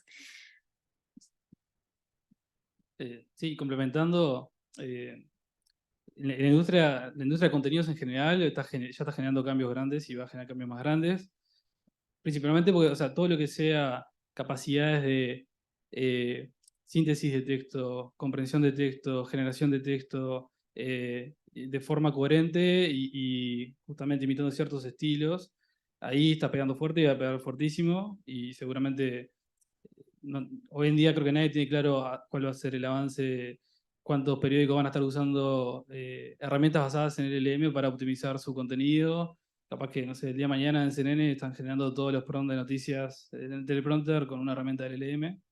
Eso para mí no está claro cuál va a ser el alcance. Eh, y después todo lo que sea, hay un impacto significativo en todo lo que es el desarrollo de AI en general, porque colocó el tema en boca a todo el mundo. Hay muchas empresas que están trastabillando económicamente por qué está pasando ahora, mi competencia está usando el LLM, yo no. Y eso tiene un impacto muy importante que es, saca AI de un lugar de accesorio, en mi empresa sería bueno hacer cosas con AI, sería bueno que el área de I+D invierta un poco de plata en esto, de un nice to have a un must. Entonces ahora, dentro de las prioridades de algunas empresas y algunas industrias, tengo que ponerme al día, y eso básicamente lo que significa es quiero trabajar con proyectos acá, con presupuestos más grandes, con un ímpetu más grande, y eso tiene un impacto interesante en la industria y en el desarrollo de nuevas aplicaciones y en la evolución de todo esto, ¿no? Entonces yo ahí creo que hay un impacto interesante en donde las ramificaciones nadie las tiene claras, ¿no? Sí, ¿no? Vos hablabas de industrias los contact centers están llenos de preguntas hoy en día. Y mucha gente dice hoy en día vas a tener que pagar para poder hablar con un humano, ¿no? Exacto. Y bueno, obviamente todo lo que son las profesiones que dependen de un know-how específico que obviamente se puede documentar, que se puede estudiar y que se puede emular en el tono de hablar, todas están, digamos, en el banquillo de pierdo mi trabajo, no pierdo mi trabajo, ¿cómo me asocio con esto, no? Piensen en psicólogos, abogados, escribanos, docentes. Al final del día un docente no es voy a parafrasear una persona que presentó en el equipo, pero es más que una interfaz entre el conocimiento que muchas está en un libro y el que aprende, ¿no? Obviamente, yo opino que hay un tema de humanidad y de cómo yo interpreto el conocimiento y cómo te ayudo a vos a interpretarlo. Y bueno, todas esas profesiones se podrían potencialmente o potenciar o reemplazar con esto. Es muy interesante cómo pega todo el tema ético, ¿no? ¿Vale la pena que le paguemos a un LLM para que me haga de psicólogo o no? Bueno, si vos me preguntabas hace 5 años, te decía, ¿qué es lo más probable que desaparezca antes? ¿El trabajo de un camionero o el trabajo de un servicios? Y te decían, el camionero desaparece antes y hoy en día creo que todos diríamos que es al revés, ¿no? El camionero difícilmente desaparezca por muchas razones. Se vienen prometiendo autos autónomos de conducción autónoma hace mucho y no llega, y lo otro está empezando a ir más rápido. Así que bueno, Germán, ¿vos qué opinás?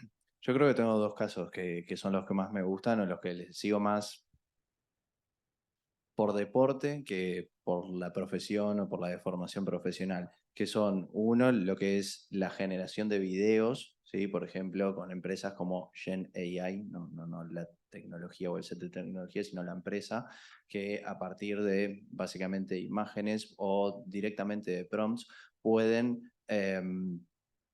construir una película corta, en general son mayormente cortas, pero que que les permite hacer un storytelling, ¿sí? A alguien que capaz que no tiene la capacidad de hacer una producción audiovisual de ningún tipo.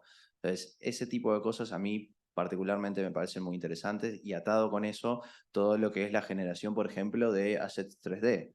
Acá en Globan, por ejemplo, tenemos un estudio de diseño, ¿sí? Que se dedica a hacer básicamente desde wireframes hasta sketches hasta assets 3D.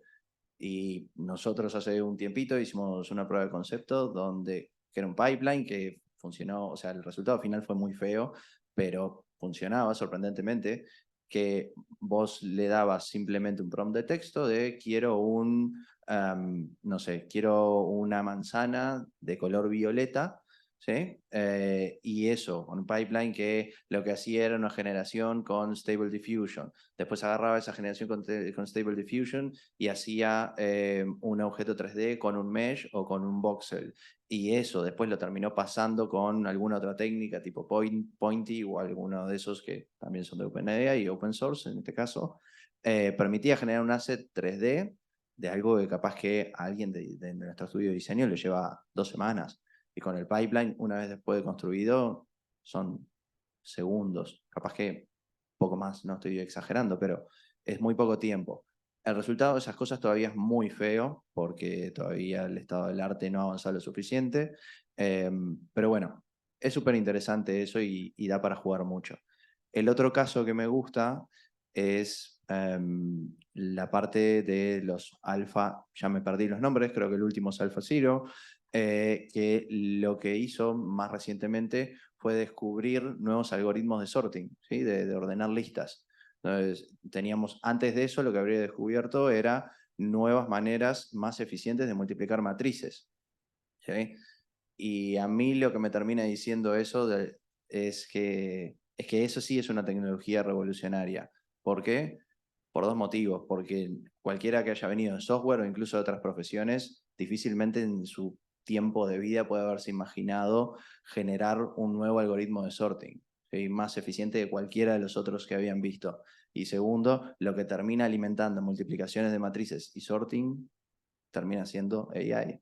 O sea, AI se alimenta a sí mismo. Sí, el de sorting es un caso interesante, no sé si uno lo vio, pero lo más destacable es que como que particiona en casos muy específicos. Entonces ya no es tengo que venir con algoritmo genérico, sino que te puedo idear, porque no tiene una limitación la máquina, en pensar distintos casos y optimizar, y te presenta un algoritmo que en realidad tiene un montón de, si querés, de cases, eso le permite justamente optimizar. Yo creo lo multimodal, como hablaban todos, es algo que va a avanzar mucho. Escuchaba frases como decir, si le sorprende lo que hace con un texto de input, imagínense lo que va a empezar a poder hacer, o le puedas combinar imágenes y distintas cosas. Ya no tengas que escribir lo que querés, sino que te lo pueda entender a nivel conceptual. Yo creo que ahí va a venir mucho. Y la última pregunta, para la mesa, esta no estaba en la lista, esta es nueva, es... ¿Eh? No, las que te hago yo no son ChatGPT, por eso. Después igual podemos ver cuál hizo. ¿Qué lugar? Vino por una pregunta por una respuesta que hubo, ¿no? En la mesa del involucramiento de universidades. ¿Cómo ven la relación, por ejemplo, veía el otro día el Salesforce, un evento de Salesforce, el AI Day de Salesforce, ¿no? Donde, muy interesante, ¿no? Ver la perspectiva de una Enterprise Application, que uno lo ve generalmente muy lejos de esto, hablando de Tableau GPT, usted puede pedirle los reportes en lenguaje natural y le vamos a generar los tableros automáticamente con sus datos.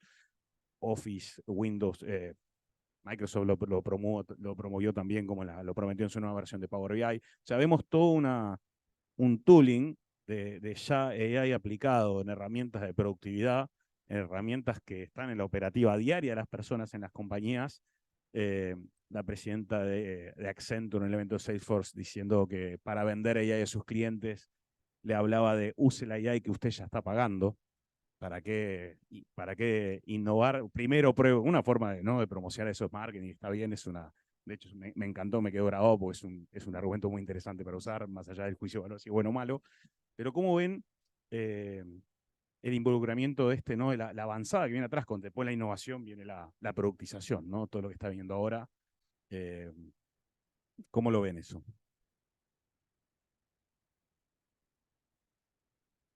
Bueno, me tocó la parte difícil, me parece. Yo soy un fiel creyente del slope de Gartner en ese sentido, en de que, o sea, creo que se comporta como esa curva, no sé si ubican esa curva que básicamente aplica para cada tecnología de cuando sale, va a la cresta de la ola, todo el mundo está con el El hype hype. cycle. Exacto. Y después se cae y después se estanca y ahí es donde está bien estudiado, digamos, en qué momento invertir, en qué momento empezar a aplicar la tecnología para construir productos, etc. A mí lo que me preocupa, especialmente en este año con AI, es que el boom fue mucho más grande. Entonces, no sé si la caída va a ser mucho más grande o no. Eso es un tema, ¿no? Si realmente esto posicionó el tema de AI en la mesa de todo el mundo y ahora es el año de AI y todo el mundo empezamos a construir y se nos abren las puertas de todos los mercados, o en realidad va a pasar el boom. El otro día escuché una expresión que está muy buena, ¿no? Cuando uno sirve la cerveza y se va la espuma y queda la cerveza abajo, bueno, ¿cuánto era espuma y cuánto es cerveza y dónde quedamos, ¿no? A eso le tengo un poco de miedo. Pero bueno, yo creo que si hay algo que hemos aprendido las personas que trabajamos en AI es a veces no poner tanto las luces largas, un poco más las cortas, ejercitar el músculo de ser flexibles, hacer mucho yoga y, y bueno, ¿no? Y tratar de sacar el mayor provecho de todo. Hay empresas que ya se ven con el tema del prompting, por ejemplo, hay muchas empresas que armaron todo un productito para chetar con tu PDF y dicen, este producto en 6 meses se muere. Pero en 6 meses hice, no sé, $100.000 con una inversión de 5.000 y me sirvió. Y bueno, mucha gente que está viendo ese tipo de cosas con esa cabeza. Y bueno, yo creo que hay que estudiarlo y sacarle el mayor provecho. Soy positivo, soy optimista, creo que va a estar muy bueno. Y lo que tú mencionabas de usar AI para acelerar la forma en la que movemos la frontera del conocimiento, eso es como una aspiración que tiene la comunidad científica hace años. Cuando hablan de AGI, lo que quieren es eso, es desarrollar una AGI que resuelva después el problema de la humanidad y todos felices. Y se está empezando a ver. Yo no lo quise mencionar porque no lo tengo tan claro, pero hay un lenguaje que se espera de programación que se espera que reemplace Python en 1 o 2 años que se llama Mojo, que ya tiene partes no tengo tan claro, pero sé que usa AI para optimizar un montón de cosas en el backend y eso es bastante interesante. Por lo menos es un paradigma bastante nuevo para mí, yo no lo conocía. Entonces, no sé si me tengo que responder la pregunta, pero creo que... No, está buenísimo. El caso, un ejemplo de lo que mencionaste, es quizás el de IBM Watson, llegó antes. No sé, no vamos a hacer un postmortem de por qué no le fue tan bien. Puede haber hay muchas posibles respuestas, pero es un caso donde que se da de eso, ¿no? De llegar antes y de repente no traccionó y bueno, podrías decir que la vio venir con tiempo y aún así tampoco. Sí, yo creo que acá también es un poco nosotros que hacemos AI, también aprovechar la ola, porque es marketing gratis también para nosotros, y no hay board que no se esté discutiendo esto, y quiero Generative AI, quiero LLMs, y se acercan, y después quizás la solución no es el LLM, porque la mayoría de las veces no lo es, y uno educa ahí al cliente en ese sentido, pero bueno, por lo menos se generalizó, se acercó, la curiosidad se le despertó, y nada, aprovechar mientras esté hablando de todo esto. Y eso es la industria, pero me parece también cobra también importancia la sinergia, ¿no? Entre lo que es la academia y la industria, que ahora se está dando y bueno, me parece que está bueno fortalecerlo también. Te miré a vos, pero... Bueno, no sé qué decir. A ver, voy a pensar algo. Bueno, está bueno eso de la sinergia entre la academia y la industria. Creo que ahora más que nunca va y viene, va y viene, va y viene, viene, tipo un lateral así de esos que suben y bajan.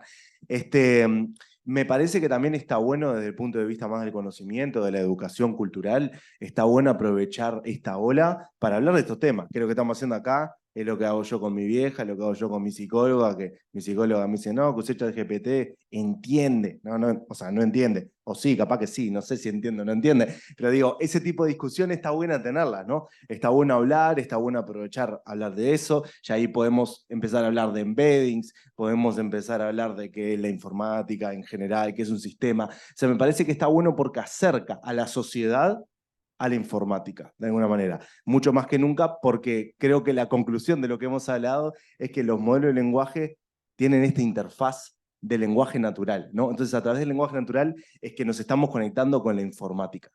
Y eso me parece con lo que yo me quedo de este boom de los modelos de lenguaje, que está acercando a toda la sociedad a la informática. ¿Por qué? Porque tienen algo en común, que es el lenguaje natural. Claro, ya no, antes tenías que saber programar para interactuar. Hoy en día la programación, como mucha gente hablaba, que cada vez te alejas más de, antes tenías que programar assembler, bueno, tarjetas perforadas, assembler, etc. Hoy en día para programar tenés que saber hablarle a un LLM para que haga tu... Tal cual. El ejemplo más rápido que me viene con esto que estás diciendo es entender el concepto de entrada-salida. Antes era re complicado explicarle a una persona qué era entrada y qué era salida. Y ahora es tipo, le escribís un prompt a ChatGPT, lo que te sale es la salida de ese modelo, ¿no? Entonces, realmente me parece que acercar estas herramientas a la sociedad permite, de alguna manera, democratizar, que era un concepto que salió el otro día, democratizar el acceso a estos conocimientos tan particulares, o al menos acercarlos un poquito más. No, yo, a ver, uniéndome un poco a lo último que comentaba Marcos, lo dijo Carpati hace muy poquito en Twitter, que no sé si lo siguen, pero dijo que el nuevo lenguaje de programación es el inglés.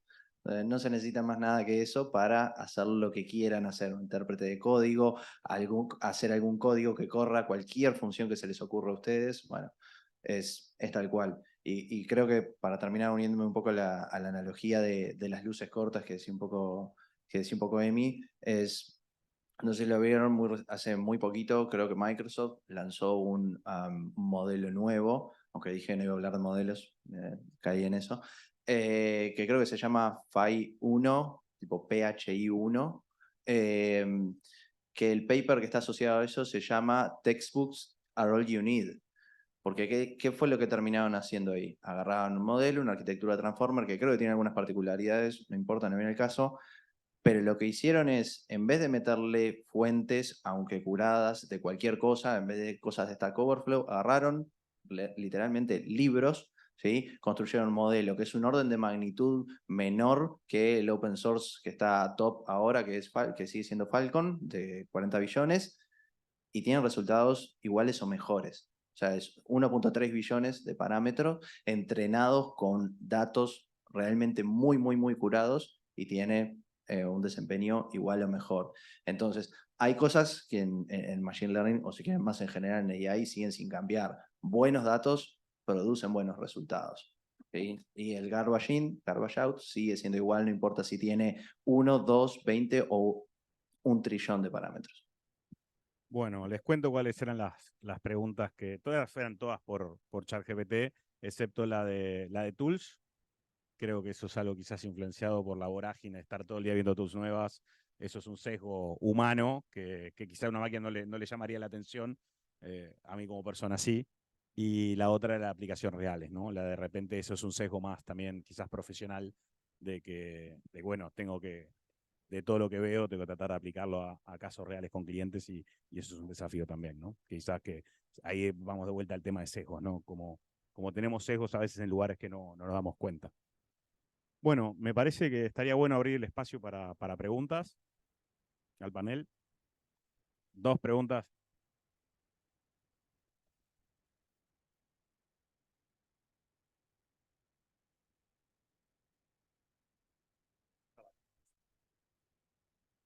Hola, hola.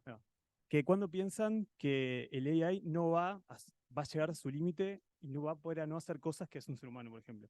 Porque antes se veía un poco el tema del arte y ahora ya se empieza a ver que el arte, la música, cualquier cosa, ya se empieza a poder emular y hacer de lo mismo, lo decían, hacer una canción de este estilo.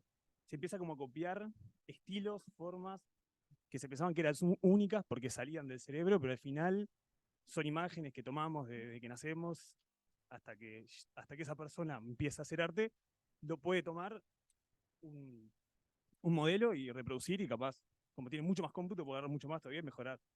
Y pues, ¿hay un límite? O ya cada vez se ve que no va a haber un límite. Que al final va a llegar a poder reemplazar todo, básicamente. Y si reemplaza todo, ¿qué pasa, no? No sé, es bastante... Esta era la fácil, ¿no? No, sencillita. Por suerte son 2. Yo creo que cualquier respuesta que demos sería hacer futurología, obvio, porque estamos tirando fruta en camiones, tipo, 500.000 toneladas. Y ganamos la vida con eso, ¿no? Sí, sí, claro. No, pero capaz que te digo lo que yo pienso, sí, como algo re personal. Yo creo que si bien absolutamente tenemos como una obsesión como científicos, ingenieros, gente de la rama de las ciencias duras, tenemos como una obsesión de querer modelar todo, entonces decimos, bueno, sí, en realidad un buen solo de viola no termina de ser más que una serie de ondas que las puedo aproximar. Entonces está, cualquier solo de viola lo puedo aproximar, cualquier solo de viola lo puedo modelar. Más allá de que tenemos esa obsesión, yo creo que hay una parte que tiene que ver con ser seres sintientes, seres emocionales, que eso muy difícilmente sea reemplazado por una máquina. Entonces, todo lo que esté envuelto en esas emociones humanas va a ser muy difícil de reemplazar. Estábamos hablando del arte, por ejemplo, ¿no? O sea, sí, yo puedo generar algo, pero eso realmente está conectado con una vivencia del que lo creó. Entonces, ahí creo que está la diferencia, en que la salida de un modelo de lenguaje no es la consecuencia de una experiencia o una emoción, sino simplemente, bueno, una probabilidad. Y creo que eso va a ser lo que en el futuro pueda hacer una diferencia. Claro, a nivel productivo capaz que no, porque vos querés una imagen del flautista de Hamelin andando en surf en Punta del Este y la vas a tener. Pero capaz que si lo que estás buscando es otro tipo de cosa, ahí va a estar el límite. Ese es mi bet. Sí, en el arte mismo lo ves, ¿no? Que aprender a dibujar es algo que en la historia del arte se aprendió a dibujar bastante temprano y después fue lo que eso significaba a las personas, ¿no? Todas las corrientes artísticas que hubieron después hay mucha emoción, interpretación. Preguntale a un modelo de lenguaje hoy cómo sentiría una persona la reemplace una IA, y el modelo de lenguaje, la única forma que puede hacerlo es usar de su base de datos lo que ha escuchado otras personas hablar, pero son personas que no lo han sentido, entonces la parte de la emoción claramente es un factor crítico.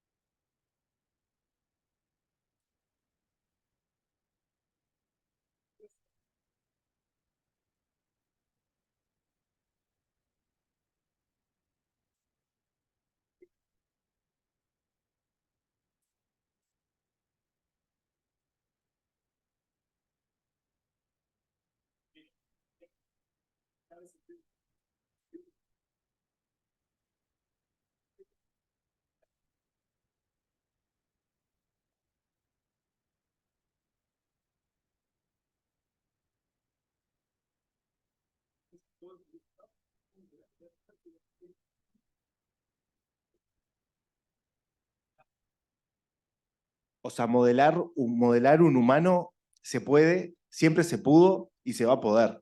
Lo que pasa que es con cuánta granularidad estás modelando el humano, ¿no? Digamos, o sea, personajes interactivos en los videojuegos hubo siempre. El tema está en qué hay atrás de esa carcasa, ¿no? No quiero seguir hablando porque no quiero sacar tiempo. Está bien, está bien. Me dan ganas de responder, pero no quiero monopolizar, así que abrimos que alguien más pueda responder también. Yo creo que es como una pregunta filosófica y no hay una respuesta correcta. No me animaría a hacer futurología, una predicción, porque cada vez que pensamos en una limitación, después de esa limitación se rompe. Creo que la pregunta también es lo mismo de qué es esa emoción, ¿no? Es muy subjetivo. Si la emoción es simplemente reacciones químicas o no, hay un componente humano que es imposible de imitar. Y ahí creo que cada opinión es válida y no hay una respuesta que sea la correcta. Tu pregunta concreta era, ¿cuál es el límite, no? Concuerdo con ustedes, es una pregunta de tinte filosófico y nadie tiene la respuesta. Intuitivamente, intentando darte una respuesta, yo lo que diría es, en definitiva, sacándole todo el color, el marketing que tiene IA y pensando en deep learning, transformers, básicamente lo que terminan haciendo al final del día son modelar funciones. Y uno con funciones puede en realidad modelar un montón de fenómenos del universo. Entonces, y si bien tenemos un montón de desafíos hoy en día en cómo hacer esas funciones cada vez más complejas, con más parámetros, cómo entrenarlo de forma eficiente, el storage que ocupa. Esos son desafíos concretos que tenemos que hoy en día nos limitan hasta dónde podemos llevar eso. Yo creo que el límite teórico es en cualquier fenómeno que se pueda modelar con una función matemática de cualquier orden. Idealmente podríamos intentar encontrarla usando deep learning o alguna otra técnica que aparezca en el futuro, ¿no? Ese es como el límite. Ahora, creo que emparejado el límite es ¿para qué? O sea, ¿para qué quiero usar AI yo? Y quiero entender dónde ponen el límite, ¿no? Quiero usar AI para modelar un ser humano y entender si el límite está antes y no puedo modelar un ser humano y lo puedo modelar más o menos un 80%, o está después y puedo inventar algo que no es el ser humano y es el siguiente escalón de nosotros como especie en la evolución. Y creo que ahí esa es una pregunta como mucho más interesante. Yo positivamente creo que no sé cuál es el límite, pero sí creo que muchas técnicas dentro de AI que uno suele empaquetar dentro de AI, ¿no? Modelos de deep learning de todo tipo, están siendo muy efectivos para explicar fenómenos del universo, de la naturaleza, de la física, que no estábamos pudiendo encontrar de forma analítica con 2 años que tenemos como investigadores, digamos, tipo, como sociedad. Y eso nos está ayudando a comprender mejor el universo y a desarrollar mejores herramientas para vivir mejor. Y ahí es donde, por suerte, creo que nadie tiene claro dónde está el límite, y eso está bueno. Porque creo que hay mucha tierra fértil ahí, ¿no? Sí, a largo plazo todo es posible quizás, pero otro ejemplo, ¿cuál va a ser la nueva corriente artística de la humanidad? Y la IA ya no es una simular a una persona. Te tiene que simular a vos, pero tiene que simular a las personas que te rodean, cómo te impactan emocionalmente a vos. Y entonces es como lo de simular el universo, lo que hablamos de la nulidad. Tiene que simular el universo perfecto. Ya la corriente artística no es de una persona, es de una sociedad como un todo. Entonces ahí, a ver, eventualmente puede llegar a mucho, sí, pero yo creo que en el corto, mediano y si no es el muy largo plazo, yo creo que hay mucha tierra fértil para la creatividad humana todavía.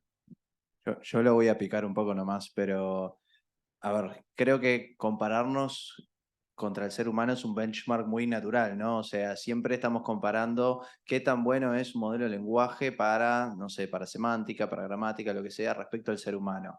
Está bien, pero la pregunta es, ¿por qué eso no puede terminar siendo un medio para redefinir lo que es ser humano? Porque tampoco está tan claro qué es ser humano, ¿sí? Emociones, está bien, pero con tal vez un implante, como decías vos, como lo que tiene la propia empresa de Elon Musk, ya no me acuerdo cómo se llama, Neuralink, ahí va.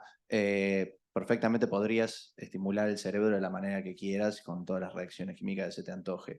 Ahora, ¿por qué no utilizar justamente todos estos avances de AI para redefinir justamente lo que es el ser humano realmente y aproximarnos y esto no es un invento mío, sino que es algo que dicen algunos como Ray Kurzweil, que tal vez lo conozcan, de aproximarse a eso que se llama la singularidad, ¿no? Donde básicamente en algún momento nos vamos a fusionar los seres humanos con estos tipos de inteligencia. Y fusionar no es que mañana voy a aparecer con un brazo robótico, ¿no? Sino que es combinar las dos cosas para hacer algo nuevo, tal vez un ser nuevo. Entonces, de nuevo, está todo bien lo que dijeron, no hay una respuesta correcta, no creo que haya una respuesta incorrecta todavía, pero creo que hay un mundo de posibilidades súper interesante y por lo menos a mí me emociona mucho. Bueno, sé que. ¿No? Una cortita, dijimos dos, vamos, una cortita.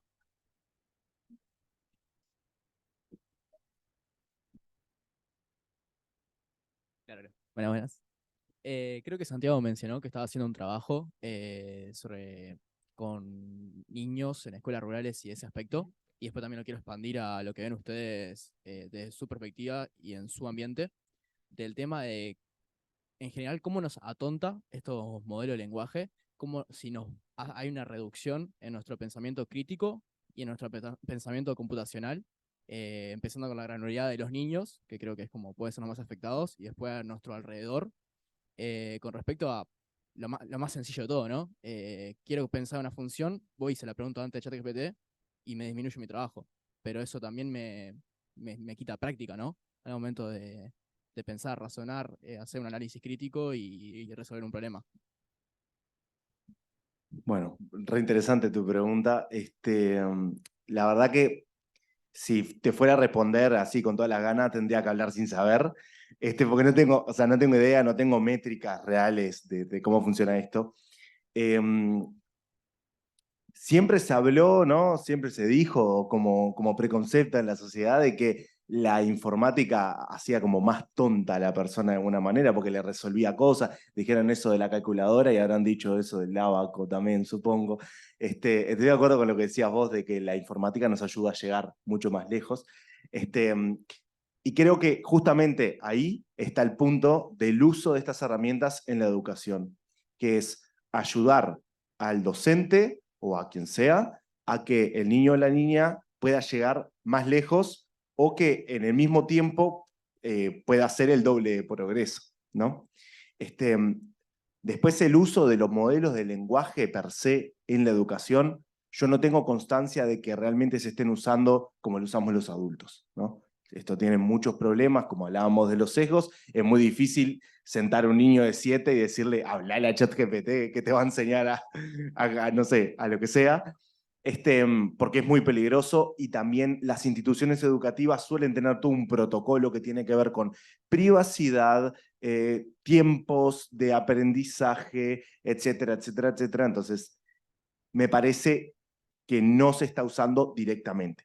Sí me consta que hay un montón de tools, digamos, que están relacionadas con modelos de lenguaje que sí se están usando, ¿no?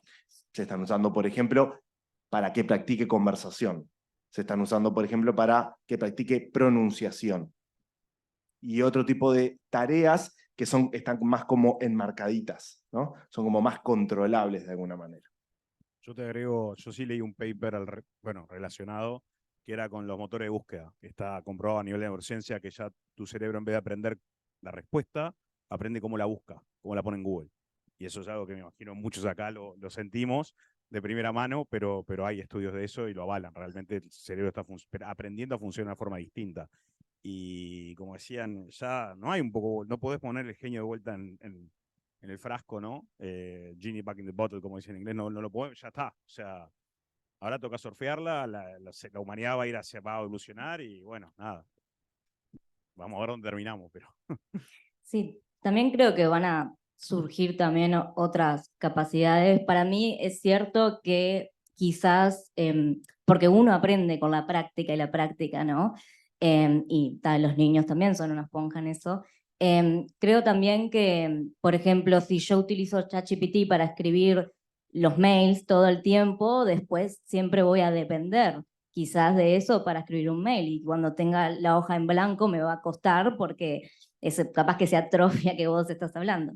Entonces, pero nos pasó con la calculadora, como decía, ¿no? Uno quizás en la Facultad de Ingeniería aprende a hacer las cuentas, pero después la calculadora también te lo soluciona. Pero hay una importancia también en aprender qué hay detrás, cómo lo hizo y después, bueno, para ahorrar tiempo lo hago con estas otras herramientas. Creo que ahí va a depender mucho también de las capacidades que sean necesarias para vivir en la sociedad del futuro también, porque también uno utiliza ciertos lenguajes de programación ahora y bueno, no vamos a estar haciendo como programando en unos y ceros, ¿no? Entonces, pero ¿aprendimos a programar en Assembler? Sí, cuestionable. También si hoy en día es útil o no. Pero también otras capacidades, como por ejemplo, los niños hoy también son mejores quizás que nosotros en el uso de ciertas tecnologías. No te saben hacer algunas cosas, pero hacen otras cosas mejor también. Y quién dice, quizás van a ser más expertos en escribir diferentes prompts, ¿no? Y quizás eso sea útil en el futuro. Para complementar, no creo que haya estudios de cómo impacta este tipo de tecnologías en el aprendizaje o en un montón de cosas. Seguramente surjan. Yo capaz que me retrataría hay estudios, por ejemplo, que demuestran que el uso de pantallas, por ejemplo, y tecnología en edades tempranas de la niñez como proceso de aprendizaje tiene un impacto negativo en algunas cosas, en el uso del lenguaje, por ejemplo, y se está volviendo a escribir a mano, por ejemplo, porque hay efectos ahí de la memoria mecánica, visual. Eso se descubrió varios años después que se empezó a utilizar, que las computadoras tomaron un rol más importante en las aulas. Y bueno, y eso va a pasar lo mismo acá. Si ustedes habrán visto, cada vez es más común que las personas tengan problemas de contractura y eso es por la postura del celular. Y bueno, y eso también es un side effect que se ve posterior. Hay estudios que demuestran que estamos desarrollando problemas para prestar atención, o sea, tenemos déficit atencional producto de utilizar aplicaciones como TikTok, en donde estamos todo el tiempo en micromomentos de 5 segundos con niveles de dopamina al máximo por los estímulos que estamos viendo, y bueno, y eso tiene un efecto negativo. Capaz que la gente de TikTok lo sabía, nadie lo sabía hasta tiempo después que se hicieron esos estudios.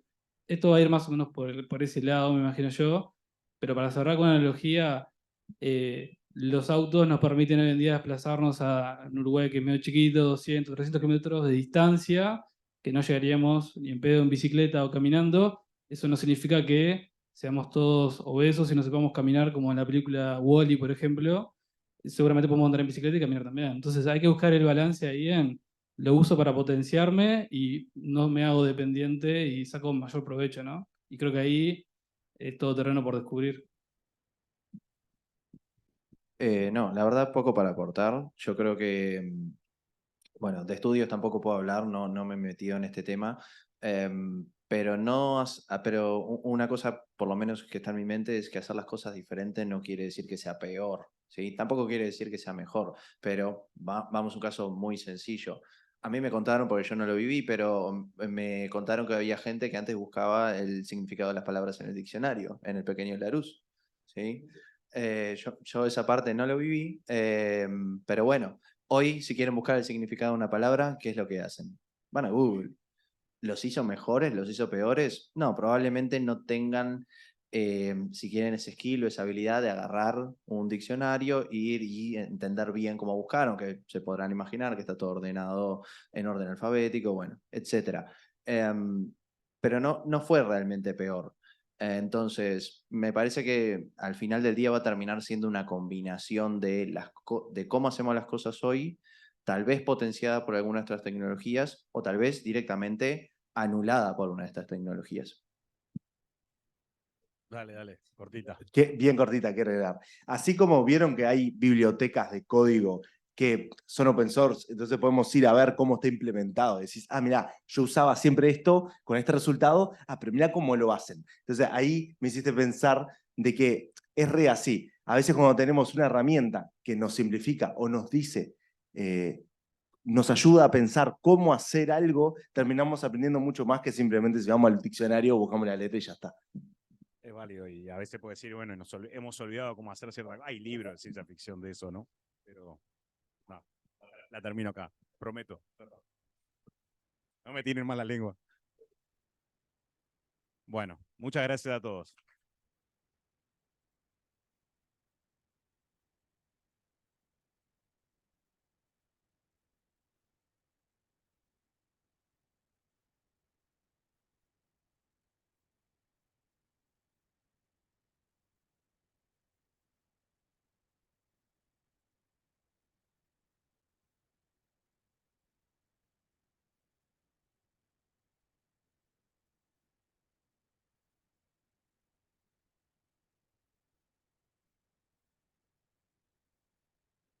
Nada que ver.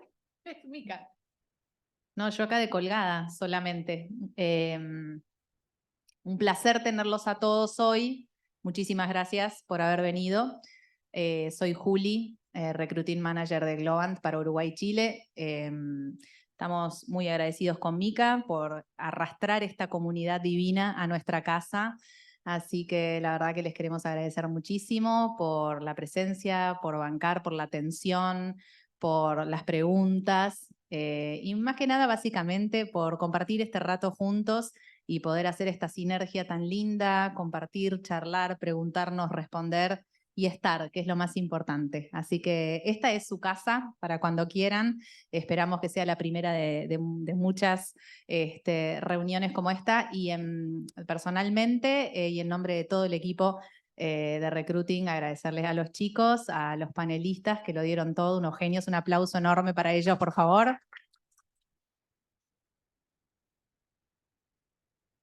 Estas instancias son sumamente valoradas por todos, así que muchísimas gracias. Y Mica, gracias a ti. No sé si querés cerrar acá. No, ya está, ya dijeron todo lo que había que decir. Ahora los invitamos a comer. La comida va a estar por allá, a la izquierda. Cerveza, jugos y coca. Sí. Selfie todos de atrás, ¿sí? Yo soy horrible para las selfies. Yo soy buena, pero dame un buen teléfono nomás. Dale, Marcos, hacete una como como si estamos en el teatro, ¿viste? Que se ponen ahí los actores. Dale, me encantó. Ya voy apagando esto, pues si no me copo y arranco a cantar y nadie quiere escuchar.